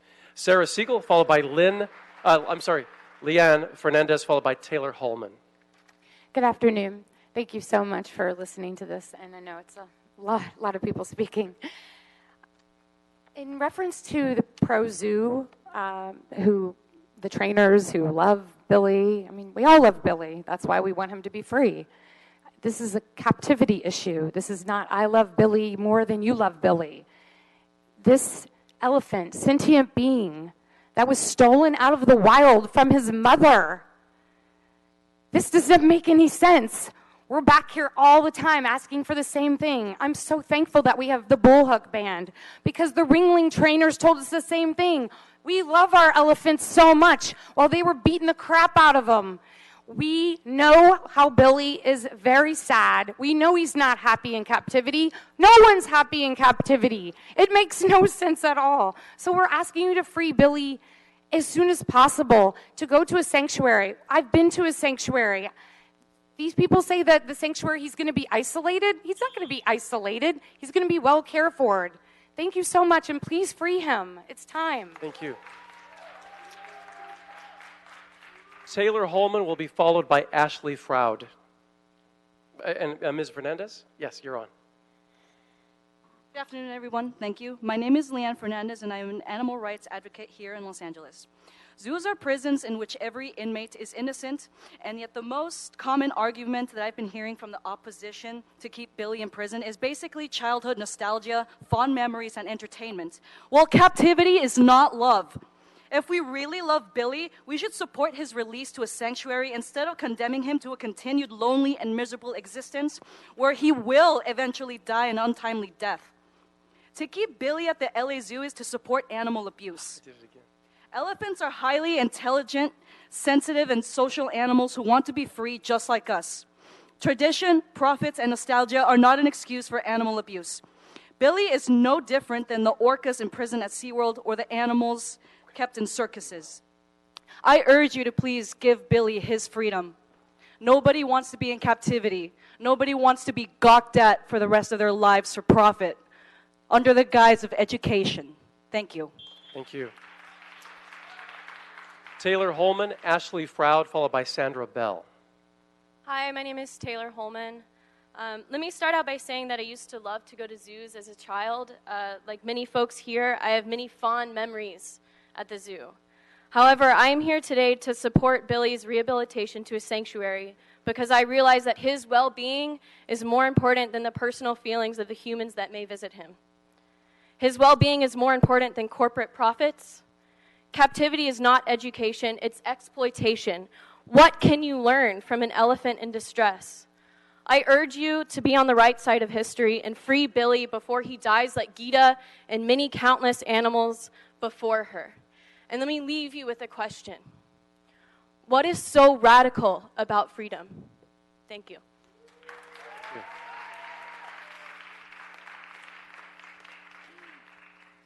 Hello, my name is Ashley Froud. There was a lady earlier who talked about bringing her children to the zoo. She mentioned the incredible experience and the profound impact it had on her and her family. Similar to her daughter, growing up, my mother also took me to the zoo, SeaWorld, and other amusement parks. I never saw anything wrong with it until I grew up that I finally realized these experiences, we, the humans, were the only ones getting to have this magical experience. But I never thought of how the elephants, orcas, and other animals were feeling and the distress they might have felt going through day after day being confined in small areas. There's one thing we all share in common here today. We love animals and we want the best for them. I don't doubt the life-changing experiences that these people have had, but this experience is one-sided. Billy deserves to be transferred to a sanctuary to continue the remainder of his life. And like my friend said earlier, zoos are zoos, not sanctuaries. I also urge everyone here to watch the documentary Earthlings. I heard a man earlier mention the environmental impact our planet is facing. While animal agriculture is the #1 cause of global warming, deforestation, ocean dead zones, and water depletion. Today I'm here for Billy, but I hope that this debate opens discussion for how we extend our compassion to other animals. Thank you. Thank you. Sandra Bell, Amek Echo, followed by Sandra Bell, Amek Echo, followed by Megan Runquist.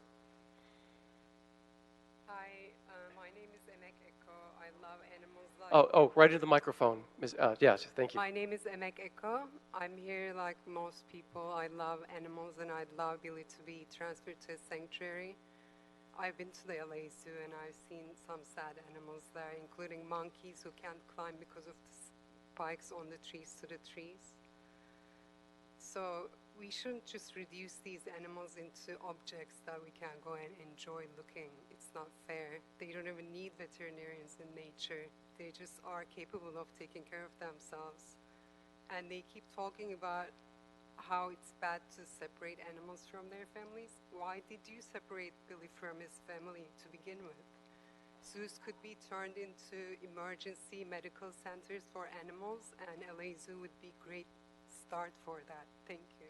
Thank you. Do we have Sandra Bell here as well? Yeah, and then followed, then Megan Runquist, then Cecile Hender. Hello, gentlemen. My name is Sandra Bell, and I am appalled that here we are, nearly 20 years later and many councils later, still trying to free Billy. I remember when we were here with Bob Barker here sitting in this front row, and now we have more stars that were just whippersnappers when he was here, coming and speaking for this poor elephant. How long does it go on?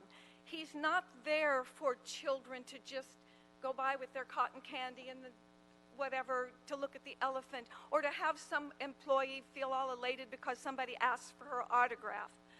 This elephant has the right to have his life. He has a right, the few years he has left should be spent in a sanctuary, a bona fide sanctuary. And I thank you, Paul Koretz, and all your colleagues for hearing us. And I am hoping that you will make a legacy here and change the way it's going. Everything for money, everything for entertainment, mindless society that's selfish. And thank you for listening to me. I won't keep any longer. Everything's been said by others. Thank you. Thank you. And yeah, Megan Runquist and Cecile Hender. Is there a Mr. Schwartz in the house who filled out a late comment card? Mr. Schwartz. All right. Megan Runquist. Either order. It doesn't matter. You're both here. No problem. It's all good.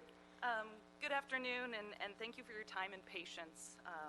My name is Megan Runquist, and I've been involved with the LA Zoo for over 8 years now, and from the first moment I visited the zoo, I was hooked. I've become a docent, I'm a keeper volunteer, and I'm here in support of Billy.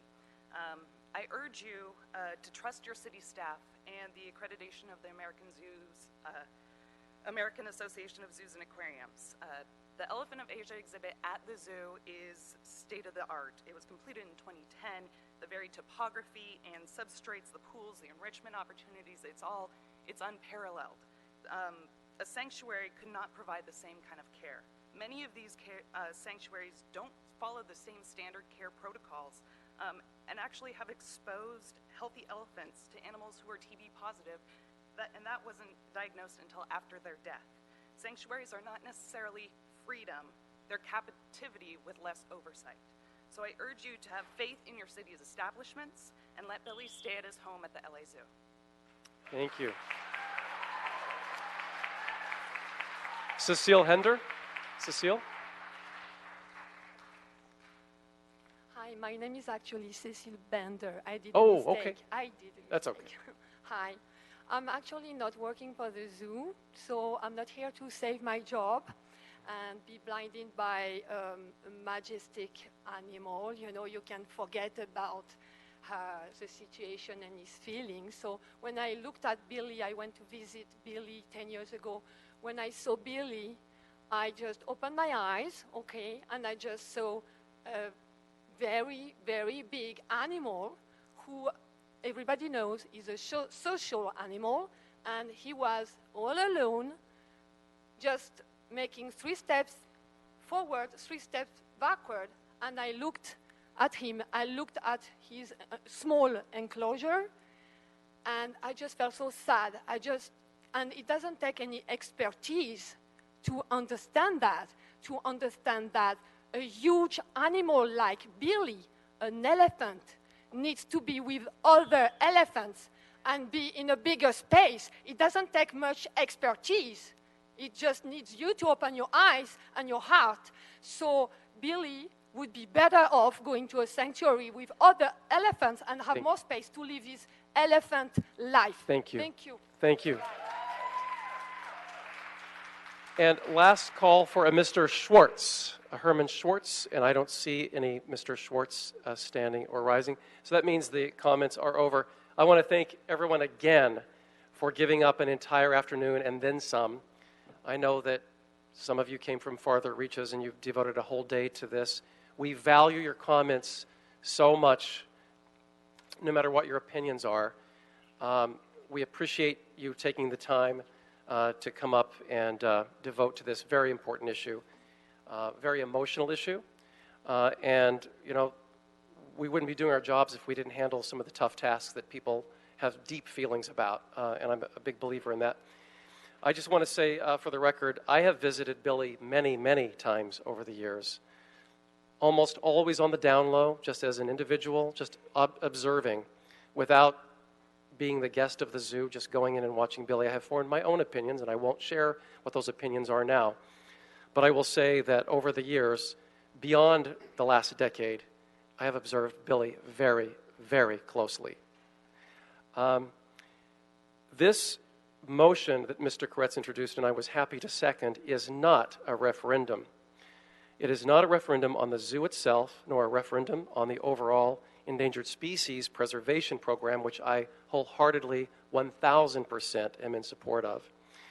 This is not an indictment to close the elephant exhibit, or a referendum to close the elephant exhibit at the LA Zoo. This is not about closing the elephant exhibit at the LA Zoo.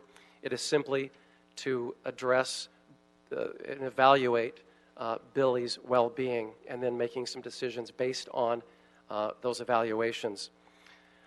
Nor is this a criticism of the ability nor the dedication of any of the zoo professionals, the veterinarians, the animal caregivers at all. I am completely convinced about the devotion and dedication of the volunteers and the staff of the LA Zoo.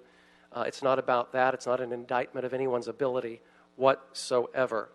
And I will just say this. When I was a new council member and the bullhook ban initiative had been tabled, I spoke with Mr. Koretz. We revived it, and we banned bullhooks in the city of Los Angeles. And I do not miss at all the Ringling Brothers and Barnum and Bailey Circus at all. So I just want to say that the care of animals and our enlightenment about them evolves through the years and through the decades.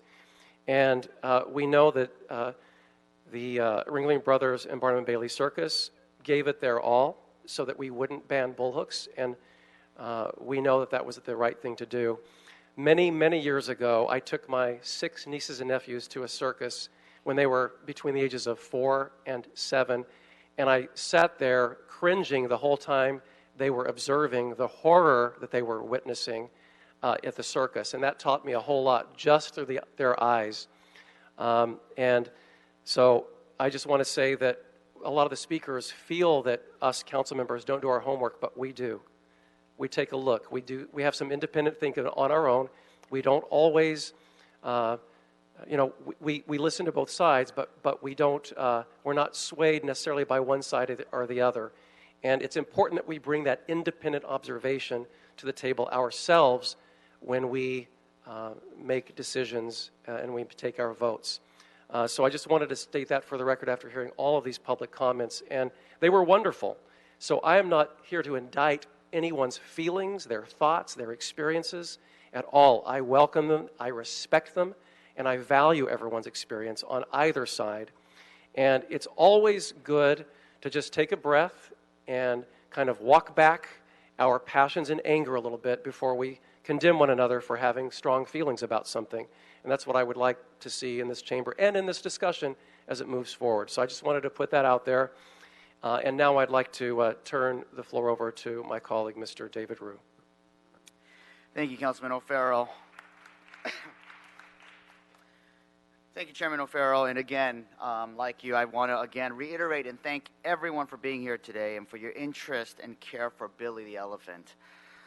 And you know, long before I was a council member, I was a very concerned with animal welfare. And since joining City Council, I've worked passionately with my colleagues on this issue. In 2016, I successfully introduced a motion to ban circuses and restrict the exhibition of wild or exotic animals for entertainment in Los Angeles, which was far overdue, and we will finally have an exotic animals ordinance to vote on later this year.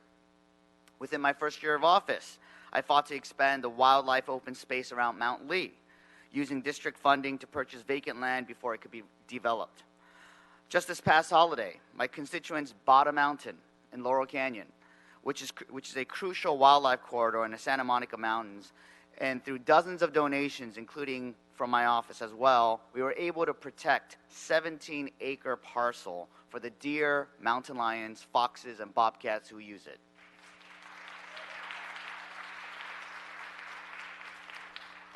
I've also been a longtime protector of P22 and maintain that he has much a right to Griffith Park as we do. I also acknowledge that the work of the Los Angeles Zoo does and has done for many years on the species survival program and other conservation programs has helped animals both in the zoo and in the wild. Ideally, the work of the zoo and others to reduce habitat loss for Asian elephants in the wild will lead to a world where elephants in Asia have a chance at survival. However, whether the zoo or at another facility, this is not possible for Billy. In life, the question always is, what is the alternative then? If Billy were to move to a sanctuary, many, as you have argued today, have argued that the alternative could mean more space and a more natural environment. But as others have argued, it could also mean a stressful move to a strange place, far away from elephants and caretakers he's known his entire life. And the fundamental underlying question we all should ask today, and as many of you as eloquently have stated, is Billy happy and healthy? That is at the heart of our discussion here today and the purpose of this meeting. To answer that question, I will need a comprehensive answers from the zoo on Billy's care. Then and only then will I recommend a direction on what is best for Billy after we have completed answers based on the most objective facts we can obtain. To that end, I will be submitting a set of questions for the zoo to report back to this body, and also, and I look forward to that report. Additionally, I know that our chair will be asking for an independent evaluation of Billy's health, which I fully support. And as both sides have argued, facts matter, and I'd like to again reiterate that this decision will be made based on facts, not emotions. Thank you. Thank you, Mr. Rue. So with that, I'd like Mr. John Lewis of the LA Zoo to please step forward. We just have a couple of questions. And then Mr. Koretz will definitely make his remarks, so I want everyone to just be aware of that. But we're going to just have a conversation here in relation to the zoo. Just real briefly, please make your remarks, and I really have just one question for you. Thank you, Council Member. I'm a little overwhelmed. I went through this 10 years ago when we were building this new habitat. Today I've been called a liar. I don't appreciate that. I can't help but call back on former Senator Patrick Monahan, who said that everybody is entitled to their own opinion, but they are not entitled to their own facts. And the facts, supposed facts that you've heard, and even in this motion, are incorrect. Billy is not suffering. He's in good health. He's managed each day, as you heard, by, you heard 5 and 6. That's because we just added a 6th caretaker to the elephant string. We have 4 full-time veterinarians. The chief vet is a diplomat with specialty in zoological medicine. We have a part-time vet that's a specialist in zoological surgery. These people, their license depends on them making objective opinions. They don't just follow each other blindly. They have weekly rounds where they challenge what's going on with the animals so that we can learn and understand what's going on. So, you know, having yet another evaluation of Billy is a little insulting, to just give you my opinion. Okay. There's just so many things here that are wrong. He's not suffering. The sanctuaries right now, the major sanctuaries do not have a place for Billy, so where's he going to go?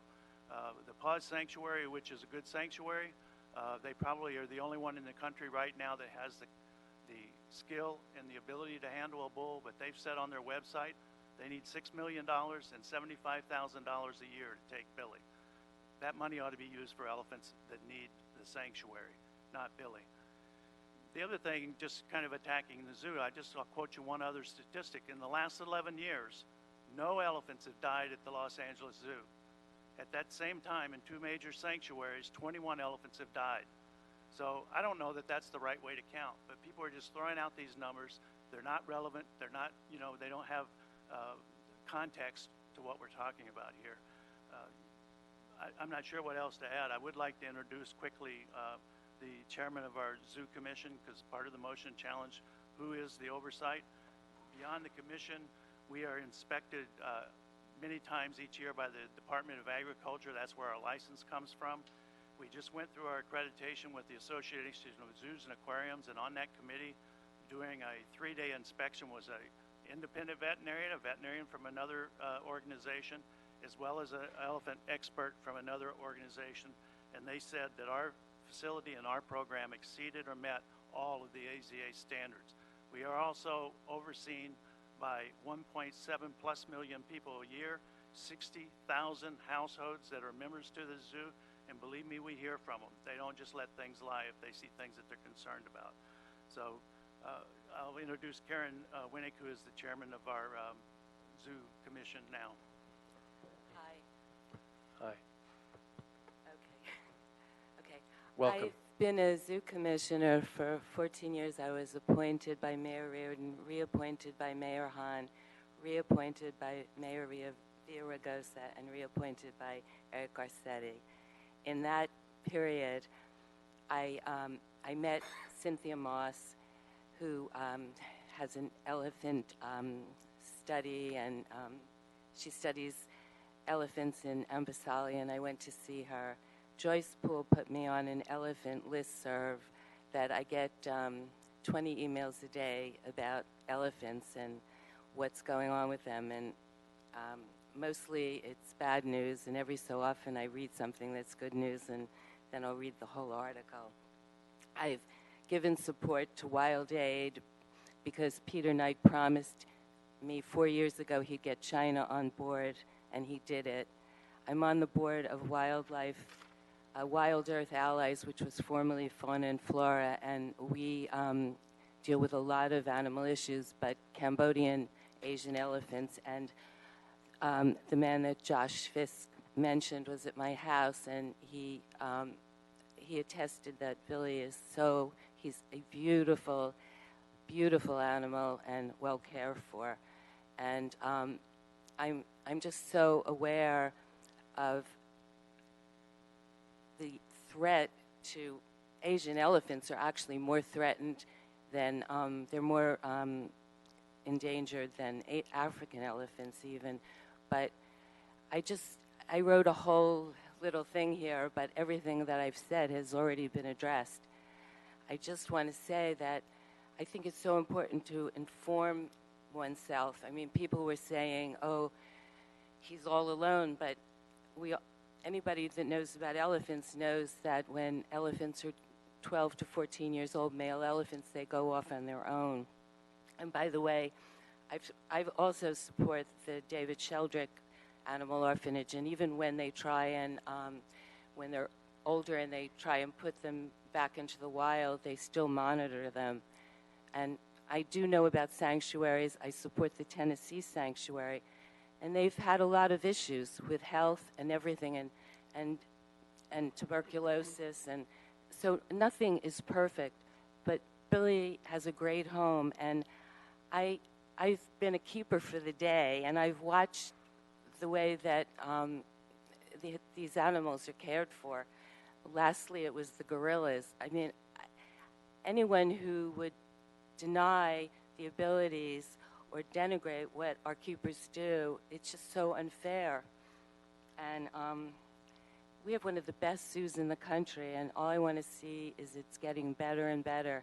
And zoos today, if you look at Contact, which is put out by the AZA, all over our country, AZA-accredited zoos are saving animals that were threatened with going extinct. So we need to support them, and we should be so proud of our LA Zoo.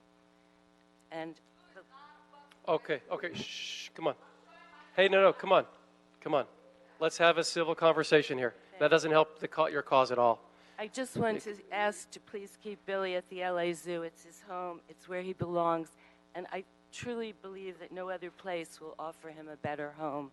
Okay, thank you. So if I may, just two things real quickly to address. So I want to address the repetitive behavior. As you heard earlier, Billy came to the zoo when he was 4 years old. He was removed from his maternal herd. None of us would have wanted it to happen that way. He arrived at the zoo with that behavior. It was a pacifying behavior at the time, and it has evolved into an anticipatory behavior. He does it when he knows the keepers are in the barn, when they're getting ready to feed him, preparing his food, his enrichment. It is not pathological. Stereotypy has no purpose.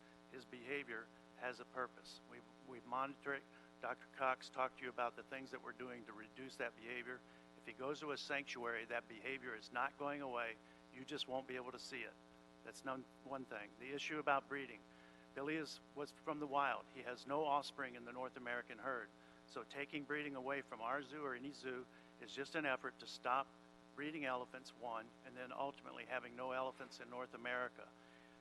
That study that was mentioned about the welfare of elephants, first of all, it was a blind study. It did not identify Billy or any other individual elephant. It talked about what behaviors were of concern and important. In that same study, they said that elephants having offspring and breeding, building maternal herds, was beneficial to their behavior and physical health. So we can pick facts all we want, but the fact is the zoo does a great job. Zoos are learning every day about what helps the animals at their facilities, but more importantly, information that could be applied directly to the field to save what's left of wild elephants in the world. Thank you. Thank you. All right. So I think between the two of you have kind of addressed the main question I had, and then I will actually incorporate other requests in the report that I will call for. But I just want to thank you, and we've gotten thousands of letters shared equally, I think, amongst people on both sides of this issue. Listening to the testimony today along with your report, those questions will be included for the report back, and I think that'll be the most structured, constructive way to have some of my questions answered in the evaluation. So with that, Mr. Rue, would you like to have any questions at the moment? Well, Mr. Chair, comments or questions? Well, Mr. Chair, I like I said, I will be submitting a whole host of questions, and I don't want us to stay here all night, so I will just defer. I mean, I have lots of questions on foot care, stereotypic behavior, rototill, a lot of these things. But if I just may ask one question, then. Sure. What are the typical reasons for a zoo to move an elephant to a sanctuary? Well, I can address the one example that was given in the motion. It had to do with Ruby, an African female that was at the zoo. At the time, the zoo was switching to Asian elephant program, and we were looking for a home for Ruby. That's when we were going through the first council debates, and quite frankly, no other zoo in the country would take her. They did not want to get involved in the debate.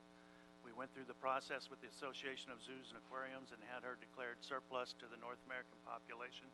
And at that point, we made an agreement with the Paws Sanctuary, and she went there to live out the rest of her life. She did die a few years later after she went to Paws. So, So if Billy was moved to a sanctuary, and if you could answer it shortly, because I know we're going to extensively talk on this, but if Billy was moved to a sanctuary, what would the process look like? And also, if you could make a quick comment on if the zoo would risk anything to your accreditation. So, they can't hear you, Mr. Lewis. so the process. We turn up Just the bring it mic, up I'm close, right to your. I'm right yeah. on it. Yeah. So the process with Billy and the Asian elephant program would be to work with the species survival plan to see if we could find an alternate home for him if he was to leave the Los Angeles Zoo. Because of his genetic value, I'm sure a lot of zoos would step up and want to take him. If we chose not to send him there and wanted to send him to a sanctuary instead, I can tell you that wouldn't be the recommendation of the zoo. And based on the association's accreditation process, dispositions and acquisitions of animals should be made by the animal experts at the institution. If we were directed to send him somewhere else in spite of that, we would probably lose our accreditation. That's happened before with other institutions.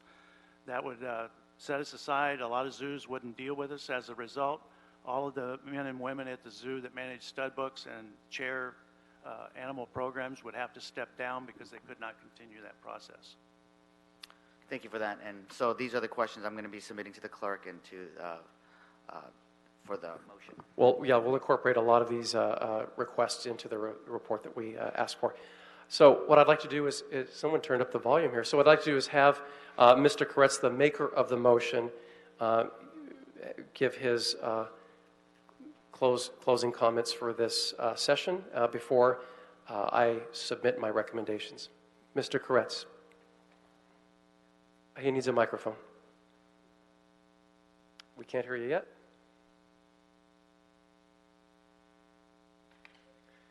Should he come up here? Mr. Koretz, would you like to come up here? Yeah, there we go. This is on? Yeah, we're good.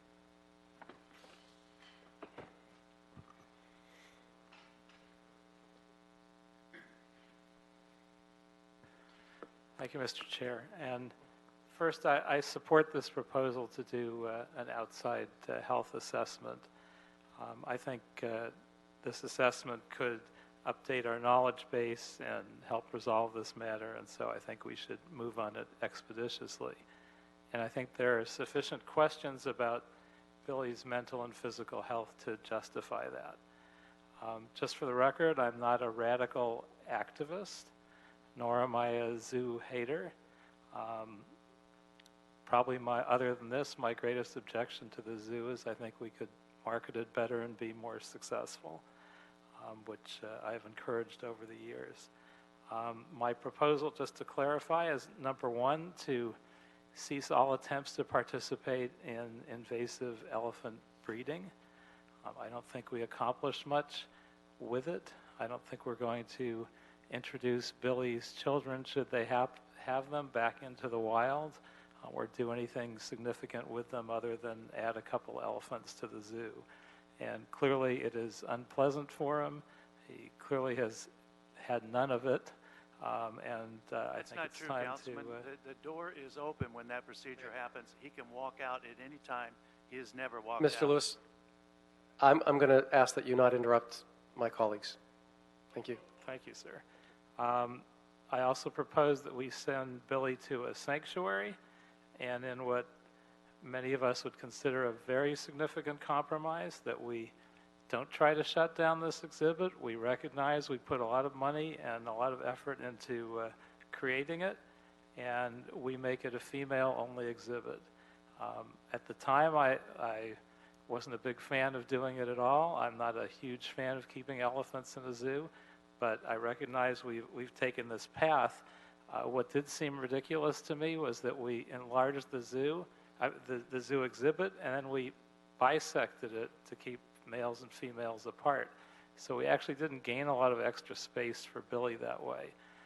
So making this an all-female zoo, bringing in elephants, female elephants that are treated worse than they would be at the LA Zoo, and making it sort of a mini sanctuary, and letting Billy go off to a more spacious location, I think health-wise is a win-win for all the elephants. I don't believe that anybody comes to the zoo to see male elephants versus female elephants. Those kids don't know the difference one way or the other. They come to see elephants. And so this won't impact that in any way as far as I can see. The main thing is dealing with Billy and his health. And I wouldn't have moved this motion forward if I wasn't convinced that there was already clear evidence that he is in a mentally and physically bad position. And so I think it's something I would support even if that wasn't true, based on what I just said about the space and how it could be redesigned. But I'd like to share, and I should note the council has never been really made privy to the court case from a few years ago. Probably many of the zoo supporters haven't either. So if I could quote just a few quotes from the judge as we went through this case several years ago, which I think is very compelling. So these are the judge's words. The evidence also shows that the quality of the elephants' lives in the Los Angeles Zoo elephant exhibit is not good, and that this is having serious repercussions for their physical and emotional well-being. All three elephants, and Billy in particular, engage in or exhibit a behavior that everyone on both sides, with one or two significant exceptions, agrees is abnormal and unhealthy, which the parties refer to as stereotypic behavior or a stereotype. And again, I'd point out these are the folks testifying for the zoo's position and against it. That's just my own words. Dr. Ensley described this behavior as meaningless activities such as head bobbing, rocking and swaying, and shifting back and forth in one place. Most of the expert witnesses agree that on hard surfaces, this unnatural stereotypic behavior causes mechanical stress on the elephant's joints and feet. Dr. Poole, far and away the most qualified witness at trial, testified that the stereotypic behaviors exhibited by the elephants in the Los Angeles Zoo is nothing like she has ever seen in wild elephants. In her almost 40 years of observing and studying elephants, she has never seen an elephant bob its head or rock back and forth in place as much as Billy, Tina, and Jewel do. She believes that Billy's stereotypic behavior is strong evidence that Billy is stressed, frustrated, bored, unanimated, and unhappy, and that the zoo is not meeting his needs. She testified unequivocally that the stereotypic behavior exhibited by the three elephants in the LA Zoo is not an expression of excitement upon seeing a zookeeper or at the prospect of being fed, as some employees claim. She testified that this behavior is never seen in wild elephants as an expression of excitement or happiness. The court credits Dr. Poole's testimony. Defendants did not present any substantial evidence to contradict or impeach her testimony in any way. Witness for the zoo, Dr. Cox, conceded on cross-examination that stereotypic behavior indicates that something has occurred or is occurring that negatively affects the elephant's emotional well-being, and that the stereotypic behavior indicates poor mental health. She agrees that head bobbing could be related to stress and acknowledges that the LA Zoo has never taken any efforts to test or monitor the elephant's stress levels. Most significantly, the testimony of Dr. Oosterhuis, and I may have mispronounced that, again a witness called by the defendants, was not much different than an outline of plaintiff's claims in this case, and perhaps as much the testimony of any witness called by plaintiffs support plaintiff's claims. Dr. Oosterhuis testified that the stereotypic behavior exhibited by all three elephants at the Los Angeles Zoo places too much pressure on an elephant's feet and causes cracks in the nails. This is the zoo's testimony, their witness. Abscesses are common in captive elephants. They're caused by a multitude of problems associated with keeping elephants in captivity. Abnormal pressure on the nails, as seen on the lateral nails of elephants who engage in stereotypical rocking behavior, causes disruption in the blood supply to the sensitive tissue behind the nail. Repetitive or stereotypical behavior can increase wear on the toes and cause cracks and abscesses. This appears to be what is occurring with Billy, exactly as the plaintiff claims. I have just a couple more. The testimony of defendants' witnesses, including zoo employees and other treating veterinarians called by defendants, also raises serious concerns about the level of care that the elephants are receiving at the LA Zoo. And I'll stop there. I think that's pretty compelling. I would say that even the folks on the zoo's side would have to wonder, having heard that as testimony of experts on both sides, how we would not at least want to have some more investigation into Billy's health. And so I would think the independent assessment should look at Billy's physical condition, Billy's mental health, the relationship between the two, the suitability of the exhibit is currently configured for addressing any issues with his condition, an assessment of his medical records, and an assessment of the care he's receiving. And I would hope that whomever conducts this study, and I would hope it would be the CLA, should consult with all appropriate entities to handle this matter, including both zoo management and the makers of this motion. Thank you, Mr. Koretz. Thank you.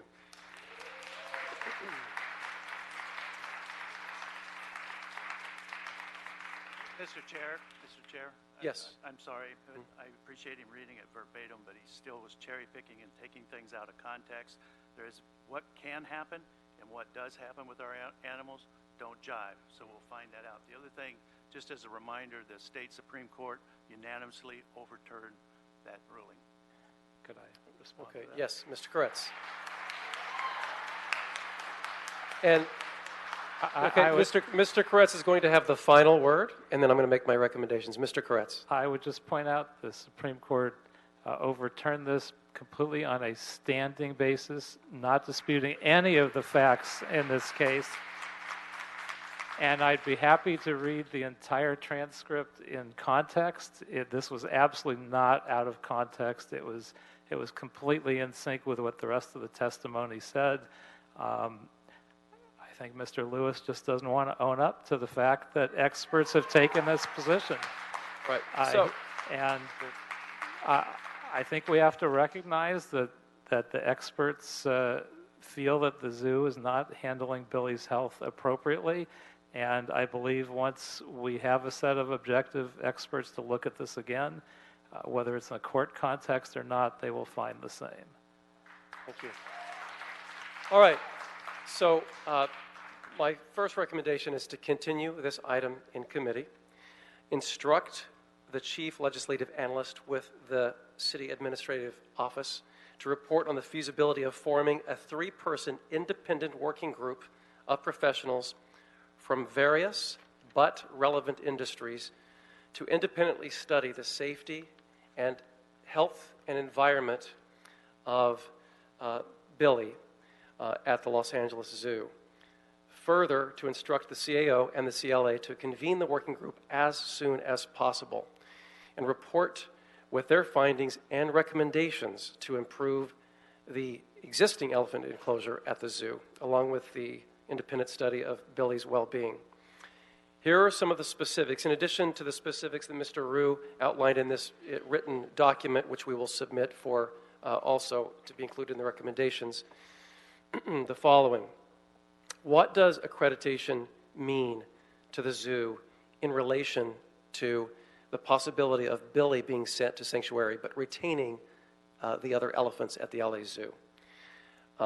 Impact on accreditation if we move Billy, including examples of other zoos who have moved elephants to sanctuary, and the impact of this move on their accreditation, because we hear different things. So let's just get the facts straight on what that could mean. Also, the financial impact of losing accreditation. What's the annual cost of supporting an elephant at the Los Angeles Zoo? And to add to that, Asian elephants in the wild. I've done some research on that myself, and I'd like to just include it in the report back. Typical range of Asian elephants in their natural habitat and to include the square miles of the typical range of an Asian elephant in their natural habitat, including the home range of a family of elephants, of the clan or herd overlapping with another. I want to get a complete picture of what an Asian elephant is in the wild. And also in relation to an elephant bull, in relation to an assessment for Billy's experience is in captivity to other elephant bulls in captivity in other zoos. The general sort of experience of what that looks like. A male bull elephant in zoos across the country, if not the world. Also, an assessment of Billy's, in a report on his captive breeding experience. Detailed report on Billy's captive breeding experience. I think Mr. Rue was calling up for essentially a lot of the same things. Also, an analysis of the lifespan and age of elephants and mortality at zoos and sanctuaries. And detailed information about that as well. A lot of aged elephants who are rescued from circuses go to sanctuaries. They may not live a whole lot longer, but they're in a sanctuary. So I want to make sure that there's a decent comparative analysis to the health and well-being of an elephant that's gone to sanctuary and the health and well-being of an elephant that is in a zoo. And then the social and psychological life of an elephant bull in the wild versus captivity. That's probably a better way of saying what I tried to say earlier. The social and psychological well-being life of an elephant bull in the wild versus captivity. And just lastly, a look. We know that Billy has social interaction with the other elephants, but we also know that he is virtually never has that reaction without a fence or a separation or a barrier in between him and any other elephant. So in that sense, I'd like to take a look at the state of his isolation and what typical practices are in zoos, in captive environments, and interaction of a bull elephant in the wild. And those are some of the things we'd like to add to the report from the CLA and the CAO. Mr. Rubin. Mr. Chairman, if I could just clarify just quickly, your very first item, you asked for a accreditation item. No, a panel of 3. Oh yeah, okay, yes. So the first recommended action was yes, forming a 3-person independent working group of professionals from various but relevant industries, and let the CEO and CLA report back to us on what that could look like. So when you say, I'm comfortable with. Initially, I thought we were comfortable with 3 health professionals, veterinarians in particular. So I would like for that 3-person panel. I would prefer 3 independent veterinarians to have 3 separate testing or 3 separate studies. But if it's going to be one group, I highly recommend that all 3 individuals be medical professionals. Right. That's essentially what when I say professionals, I'm talking about veterinarians to evaluate, not unlike some of the, like Dr. Ensley was mentioned, Dr. Ensley, or an independent professional not associated with a zoo. So veterans. Yes. Not veterans. Veterinarians. They may also be a veteran, but a veterinarian. Veterinarians. So medical professionals. Okay. Yes. So those 3 individuals would be medical professionals. Correct. Okay, and if I could just clarify, yes, many of the questions you're asking, Mr. Chairman, is very similar in lines to the questions that I'm asking, and it covers 8 different topics. But I just want to make clear that my amendments to the study that's coming out is 2 parts. It's asking questions of the 8 topics, and also, and it's similar to what you asked for. I want the CAO to be involved in the report back on the analysis and the feasibilities and the impacts associated with moving. Right, and that's what I've requested. Yeah. CAO and the CLA. I apologize. For sure, that's okay. And if you would care, Mr. Rue has details of here, but we will submit this for the report back to be included in my recommendations. For the sake of the committee, I won't take 15 minutes to read all of them, so I'll just submit it. All right, so without objection, that'll be the order. We'll hold it in committee. We'll convene the group as soon as possible. This doesn't need to drag out, and it won't. And we'll hear this in committee once we get this working group convened. And that shall be the order. Second. All right, thank you. Thank you. Again, thank all of you for giving up your afternoon and providing this meaningful testimony. Appreciate it. And with that, I believe that is the last item of the day. This meeting is adjourned. Thank you.